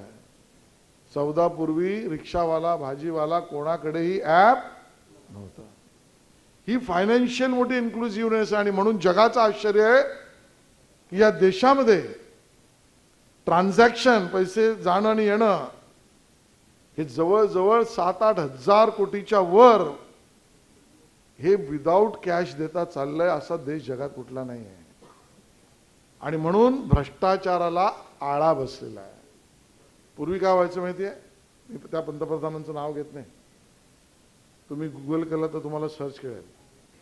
त्या पंतप्रधानांच्या काळामध्ये असं होतं, ते म्हणायचे की मी तिथून जर 20 रुपये पाठवले दिल्लीवरून तर ते तिथून ज्या व्यक्तीसाठी पाठवले तिच्यापर्यंत पोहोचेपर्यंत किंवा त्याच्यापर्यंत पोहोचेपर्यंत 20 रुपयाचे 2 रुपये होतात, 18 रुपये निघून जातात. कारण या प्रोसेसमध्ये जे अधिकारी काम करतात तिकडे तिकडे त्या पैशातलं करप्शनने पैसे कमी होतात. ही स्थिती त्यावेळेला होती. आणि विकसित भारत करायचा म्हणून मोदीजींनी सांगितलं की नाही, तुझा अधिकार जर आहे की तुला तुझे पैसे स्कॉलरशिपचे मिळाले पाहिजेत तर मधला दलाल चालणार नाही. दिल्लीवरून एका बटनमध्ये पैसे निघतील, तुझ्या अकाउंटवर पैसे पोहोचतील. तुझ्या पैशातल्या चोरी करणारे दलाल मी कापून टाकीन. ही भ्रष्टाचार विरहित व्यवस्था केली. मला इथं मोठ्या प्रमाणात माझ्या भगिनी दिसत आहेत. तुम्हाला तुमचं वय असं आहे की पूर्वीचं माहीत नाही. मला कधी कधी भीती वाटते, कारण तुमच्या तारुण्यामध्ये तुम्ही एकच प्रधानमंत्री बघितला आहे, तो मोदीजी. आणि त्यामुळे त्या आधीचे कुठलेच प्रधानमंत्री न बघितल्यामुळे तुम्हाला तुलनाच करायला मिळणार नाही. आणि त्यामुळे आज जे दिसतं त्याच्यावर तुमची मतं आहे ती स्वाभाविक आहेत. पण पूर्वी काय व्हायचं माहिती आहे की तुम्ही जर कुठे सरकारी नोकरीला गेलात, LIC असेल, BMC असेल, मंत्रालय असेल, MSRDC असेल, सिडको असेल, म्हाडा असेल, अजून कुठेही, तर पूर्वी लेखी परीक्षा व्हायची. त्या लेखी परीक्षेत जे पास होतील त्यांची तोंडी परीक्षा व्हायची. त्या तोंडी परीक्षेनंतर एक इंटरव्ह्यू व्हायचा. त्यानंतर मुलं सिलेक्ट किंवा मुली सिलेक्ट केली जायची. आणि मग काळ असा आला होता त्या काळात की ज्या बिचाऱ्या माझ्या नडलेल्या अडलेल्या माझ्या भगिनी आहेत त्यांना नोकरी हवीच आहे, घरातली अडचण बघता, तर या परीक्षा तोंडी लेखी परीक्षेत पास झाली, उत्तम मार्क मिळाले, तोंडी परीक्षेत पण पास झाली, पण इंटरव्ह्यूला एकदा तिच्याशी भ्रष्टाचार तरी व्हायचा किंवा दुसरा तिच्याशी भ्रष्ट व्यवहार व्हायचा. ती तिच्या चारित्र्याशी तिला कॉम्प्रोमाइज करायला लागायचा, कारण नोकरी हवी आहे. आणि मग गुणवत्ता असताना पण भ्रष्टाचार आणि भ्रष्ट आचार यामुळे माझ्या माता भगिनी त्या काळात काही पिढल्या गेल्या. तो काळ काँग्रेसच्या काळात आम्ही बघितला. मोदीजींनी निर्णय केला, यापुढे सरकारी नोकरीत लेखी परीक्षेत तोंडी परीक्षेत पास झाल्यावर आवश्यकता असेल तिकडे तोंडी, इंटरव्ह्यू घेऊन माझ्या भगिनीच्या कॅरेक्टरशी कॉम्प्रोमाइज आणि कॅरेक्टरबरोबर करप्शन या दोन्हीला आळा घालू, इंटरव्ह्यू ॲबॉलिश, डायरेक्ट नोकरी. हे निर्णय आपल्याला सगळ्यांना विकसित भारतामध्ये प्रामाणिकतेने करायला लागत आहेत. तुमच्यापैकी किती लोकांनी चंद्रायन चंद्रावर गेलेला तो सगळा आपल्या सायंटिस्टने केलेला पराक्रम बघितला? जरा हात वर करा. चंद्रावर गेलेलं यान बघितलंय ना? आता तुम्हाला या गोष्टीचं आश्चर्य वाटेल, 2014 पूर्वी सॅटेलाइट सोडायचं असेल ना, एखादं सॅटेलाइट, तर दुर्दैवाने भारताचं सॅटेलाइट सोडायसाठी युरोपमध्ये जायला लागायचं, अमेरिकेला जायला लागायचं, रशियाला जायला लागायचं. आपल्या शास्त्रज्ञांकडे ताकद होती, व्यवस्थांची कमी होती, सरकारी इच्छाशक्तीची कमी होती, म्हणून सॅटेलाइट सोडायला सुद्धा विदेशात जायला लागायचं. आता एकाच वेळेला, नीट समजून घ्या, एकाच वेळेला 103 सॅटेलाइट एकत्र सोडण्याची किमया भारताने जगाला शिकवली. एवढी मोठी प्रगती केली. चंद्रावर दक्षिण पोलला जाणारा भारत एकमेव देश निघाला. आज सगळ्यात जास्त खर्च मित्रांनो आपल्या देशाचा जो होतोय ना, तो संरक्षणावर होतो. म्हणजे काय? आपले जे जवान, मिलिटरी, आर्मी, नेव्ही, एअरफोर्स यांना जे शस्त्र लागतं, ते शस्त्र एक काळ असा होता की भारतात बनतच नव्हतं किंवा कमी बनत होतं. आणि त्यामुळे तो दारुगोळा आणि शस्त्र, आर्म्स, ॲम्युनिशन्स आपल्या सैनिकांना घेण्यासाठी आपल्याला दुसऱ्या देशाकडे जायला लागत होतं की तुम्ही बनवून द्या, आम्ही पैसे देतो. आता तुम्ही मला सांगा, एखादा देश तोच शस्त्र बनवून देईल, त्याच देशाशी युद्ध झालं तर त्याला तुमचं सिक्रेट आधीच कळेल की नाही कळेल? पण मोदीजींच्या सरकारने आत्मनिर्भर भारत म्हणजे यापुढे आम्ही प्रयत्न हा करू की शस्त्र निर्मिती आणि डिफेन्स इक्विपमेंटची निर्मिती ही बाहेरच्या देशाकडून आणणार नाही, आम्हीच या देशात बनवू. आणि त्याच पद्धतीने आत्मनिर्भर भारतामध्ये जगात एका वर्षात जास्त डिफेन्स प्रोडक्शन करणारा देश जगात एक नंबरचा कोण झाला तर तो आपला भारत देश झाला. या जगासमोर उत्तर आहे. मी तुम्हाला या गोष्टी सांगत राहिलो तर बराच वेळ जाईल. मला शेवटच्या मुद्द्यावर पुन्हा यायचंय की आत्मनिर्भर, स्वदेशी आणि स्वाभिमानी भारत हा स्टार्टअप, स्टँडअप, MSME तुमच्या आंतरप्रेनरशिपला, सृजनशीलतेला, तुमच्या आत्मिक गुणवत्तेला सत्ता आणि त्या ठिकाणी मदत करणारा देश ही आता जगात ओळख आहे. माझी विनंती आहे तुम्हाला की जगातला सगळ्यात युवा देश हा आपला भारत देश आहे, ज्यामध्ये सर्वात जास्त युवकांचा टक्का पण आणि युवकांची संख्या पण असलेला आपला भारत देश. आणि म्हणून तुम्ही इतके वर्ष ज्या भारत देशासाठी ज्यांनी बलिदान दिलं त्या सगळ्यांची स्वप्न पूर्ण करणारे डोळे हे तुमचे आहेत. तुम्ही नम्रपणे या गोष्टीला विचार करावा. आज जगामध्ये चाललंय काय? रशिया युक्रेनमध्ये लढाई चालू आहे, इस्रायल गाझामध्ये लढाई चालू आहे. आजूबाजूच्या देशांकडे बघितलं तर लक्षात येईल बांगलादेशच्या पंतप्रधानाला पळून जावं लागलं आणि पाकिस्तानच्या तत्कालीन पंतप्रधानाला जेलमध्ये जावं लागलं. श्रीलंकेमध्ये डेमोक्रेसी गेली आणि नेपाळचं तर तुम्ही बघितलंच असेल. या परिस्थितीत सुद्धा भारत, आपला देश हा जगासमोर लोकशाही पद्धतीने उभा आहे आणि याचं श्रेय हे समस्त भारतीयांना, आजच्या युवकाला आणि नरेंद्र मोदीजींनी चालवलेल्या कार्यक्रमातून विकासाच्या पायाभरणीला आहे. मला माहित नाही आपल्यापैकी किती लोकांनी या दोन गोष्टींचा अभ्यास केलाय. मंचावरच्या लोकांनाही माझी विनंती आहे. गेल्या महिन्याभरात 2 घटना घडल्या. या दोन्ही घटना आपल्याला डोळे उघडून बघायला लावणार आहेत. एक घटना नेपाळमध्ये घडली, दुसरी घटना एक देश आहे अल्बेनिया, त्या अल्बेनिया देशात घडली आहे. अल्बेनियाचा देश जो आहे तो महाराष्ट्रापेक्षा छोटा आहे. लोकसंख्या मुंबईपेक्षा कमी आहे. पण डोळे उघडून बघायला लागणारी घटना म्हणजे त्या देशातल्या नागरिकांनी असा निर्णय केला,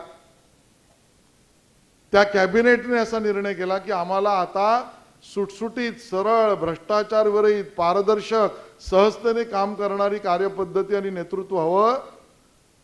म्हणून अल्बेनिया देशाने जगात पहिल्यांदा असा निर्णय केला की त्या देशाचा अर्थमंत्री हा कुठल्या व्यक्तीला नाही केला, एका रोबोटला केला, यंत्रमानवाला केला. आणि डेली नावाचे एक यंत्रमानव बनवून, म्हणजे महिला नाव दिलं तिला, या देशातला पहिला मंत्री यंत्रमानव, रोबोट केला. माणसाचा माणसावरचा विश्वास संपला. डोळे उघडून बघणारी पहिली घटना आहे. नेपाळच्या घटनेचा सुद्धा तुम्ही अभ्यास केला पाहिजे. या घटनेतून शिकलं पाहिजे. केवळ 4 सर्च इंजिन्स किंवा प्लॅटफॉर्म्स याचा उपयोग करून एका देशाला अस्थिर केलं. भारतात असली अस्थिरता येऊच शकत नाही. पण जे घडतंय ते उघड्या डोळ्याने आपण पाहिलं नाही तर अडचण होईल म्हणून सांगतोय. खरं तर निर्णय नेपाळच्या सरकारने, मी कोणाची बाजू घेत नाही, नेपाळच्या सरकारने निर्णय काय केला, जे विविध 26 सोशल मीडिया प्लॅटफॉर्म आहेत, फेसबुक आहे, टिकटॉक आहे, ट्विटर आहे, व्हॉट्सअप आहे, अजून जे काय, हे सगळे 26 सोशल मीडियाचे प्लॅटफॉर्म आहेत. ते नेपाळमध्ये जर तुम्ही व्यवसाय करत असाल तर तुम्ही नेपाळमध्ये ऑफिस उघडा. तुम्ही नेपाळमधनं जर पैसा कमवत असाल तर नेपाळ म्हणून आमच्या राष्ट्राला 5% त्यातला रेव्हेन्यू द्या. पण या सोशल मीडियावर काम करणाऱ्या काही मंडळींनी त्याचा प्रचार कसा केला की आमच्या बोलण्याच्या अधिकारावर गदा आहे, ही आम्हाला व्यक्त होण्यावर गदा आहे. आणि मग 4 प्लॅटफॉर्म, जसं मी यंत्रमानव म्हटलं, रोबोट, यांनी एक देश उद्ध्वस्त केला. आपल्यापैकी बऱ्याच लोकांना माहिती आहे, ट्विटरवर ट्रेंडिंग नावाचा एक प्रकार आहे. एकाच वेळेला एकच पद्धतीचा विषय वेगवेगळ्या भाषेत, वेगवेगळ्या ठिकाणाहून, वेगवेगळ्या पद्धतीने एकच हॅशटॅग वापरून केला तर त्याला ट्रेंड म्हणतात. बरोबर आहे की नाही? या मंडळींनी, ज्यांना तो देश अस्वस्थ करायचा होता, त्यांनी 30 शब्दामधलं एक वाक्य, हॅशटॅग रिस्टोर अवर व्हॉइस, असा करून कुठलाही विषय त्या ठिकाणी जनतेत गरम नसताना विविध सर्च इंजिन बांधून तो ट्रेंड केला. आणि मग न्यूयॉर्क टाइम्सला वाटायला लागलं की या देशामध्ये बोलायची बंदी आहे. जगभरातल्या वर्तमानपत्रांनी खरं नसताना सुद्धा या ट्रेंडमुळे त्या देशाबद्दल आर्टिकल लिहायला सुरुवात केली. ही मंडळी तिकडे थांबली नाही. टिकटॉक आपल्याकडे बॅन आहे, पण टिकटॉक तिकडे जे पार्शल चालू आहे, त्या टिकटॉकवर एक चांगलं इंटरेस्टिंग सर्च आहे. ते म्हणजे तुम्ही एखादा व्हिडिओ 7 सेकंदाच्या वर बघितला तर ते ब्रेनलेस मशीन, कॉम्प्युटराइज आहे, ते विचार करतं की हा जास्ती वेळ बघितलाय, that means there is something in it. आणि मग टिकटॉक फॉर यू असं जास्त बघितलेला तो व्हिडिओ स्वतःहूनच सगळ्यांना दाखवायला सुटतो. एक मुलगा येतोय, त्याला गोळी घातली, तो मरून पडलाय, त्याचा कॅमेरा तुटलाय, असा इफेक्ट देऊन व्हिडिओ त्या मंडळींनी केला आणि तो व्हिडिओ 12 सेकंदाचा केला. 3400 वेगवेगळ्या ठिकाणचे कॉम्प्युटर्स व्यवस्थेतून हॅक करून तो व्हिडिओ जास्ती बघितला जातोय असा निर्माण केला. ब्रेनलेस टिकटॉकने तो फॉर यू मध्ये टाकला. जो आंदोलनात पण नव्हता, जो घरात बसलेला पण होता, त्याला वाटायला लागला अरे इथे तर लोकांना आणि युवकांना मारलं जातंय, कॅमेरा फोडले जात आहेत, तोही रस्त्यावर उठला. जगाला ट्विटरच्या ट्रेंडने त्यांनी बळकावून टाकलं. टिकटॉकने देशातल्या नागरिकांना उद्दीपित केलं. आणि फेसबुकचे एक प्रोव्हिजन आहे, तुम्हाला माहित असेल की आपण आजकाल फक्त लाईकच करतो, पण जर तुम्ही इमोजी अँग्री मॅनचा टाकला, अँग्री फेसचा, तर फेसबुक असं ब्रेनलेस कॉम्प्युटर व्यवस्था आहे की त्या लाईकपेक्षा इमोजी अँग्री फेसचे टाकलेले तो सर्च करतो आणि त्याला वाटतं हा विषय गंभीर आहे, तो स्वतःहूनच त्याचं प्रमोशन करतो. या सगळ्या मंडळींनी त्यांच्या सरकारच्या सगळ्या निर्णयाच्या खाली इमोजी टाकला, अँग्री फेस टाकला, अँग्री फेस टाकला आणि फेसबुकने तो प्रमोट केला. सरकारच्या विरोधातल्या भावना प्रमोट, टिकटॉकच्या व्हिडिओमुळे लोकांना उद्दीपता आणि ट्रेंडमुळे ट्विटरच्या जगभराला वाटलं हे संपलं. 45 दिवसात एक देश उद्ध्वस्त झाला. आणि मग प्रधानमंत्री निवडला तो कसा? तोही चॅट जीपीटीवर एआयच्या माध्यमातून कोण पुढे आहे त्यातून निवडला. समाज माध्यमांच्या मी विरोधात नाही आहे, त्याच्या वापरण्याच्या मी विरोधात नाही आहे, पण आपल्याला हे लक्षात घ्यायला लागेल की आपण संविधान, संविधानिक व्यवस्था, मतदान, मतदार, प्रधानमंत्री व्यवस्थेतली भाषणं हे जर न ऐकता सोशल मीडियाच्या आधारावर मत बनवू लागलो तर अल्बेनियासारखा मंत्री इथे यंत्रमानव बनेल आणि नेपाळसारखा आपला देश उद्ध्वस्त करणाऱ्यांची मनीषा जागृत होईल. आणि म्हणून आजच्या युवा संवादातून तुम्ही सगळ्यांनी या सगळ्या गोष्टीचा विचार करावा आणि सजग आणि सतर्क नागरिक बनावं एवढाच सांगण्याचा प्रयत्न आहे. तुमची मी 40 मिनिटं घेतली होती ती आता पूर्ण झाली आहेत. जय हिंद, जय महाराष्ट्र.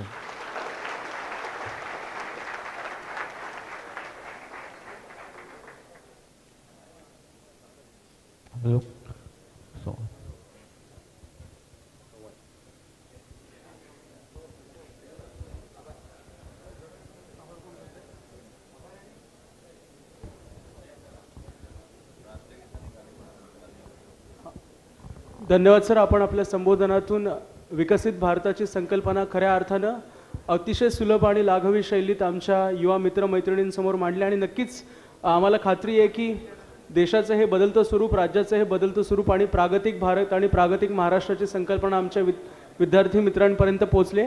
यानंतर आपण कार्यक्रमाच्या सांगतेकडे होत असताना आजच्या या युवा संवादाचा आभार व्यक्त करण्यासाठी मी रायगड जिल्हा भारतीय जनता पार्टीचे अध्यक्ष सन्माननीय अविनाश कोळी या संवाद सभेसाठी आपले सर्वांचेच लाडके मंत्री माननीय आशिषजी शेलार या ठिकाणी उपस्थित राहिले. आपल्या सगळ्यांच्या वतीने त्यांचे आभार मानतो. राष्ट्रगीतांनी या आपल्या संवादाची सांगता होईल. सगळ्यांनी उभं राहायचं राष्ट्रगीतासाठी. एक साथ सावधान. राष्ट्रगीत. जनगण मन अधिनायक जय हे भारत भाग्य विधाता.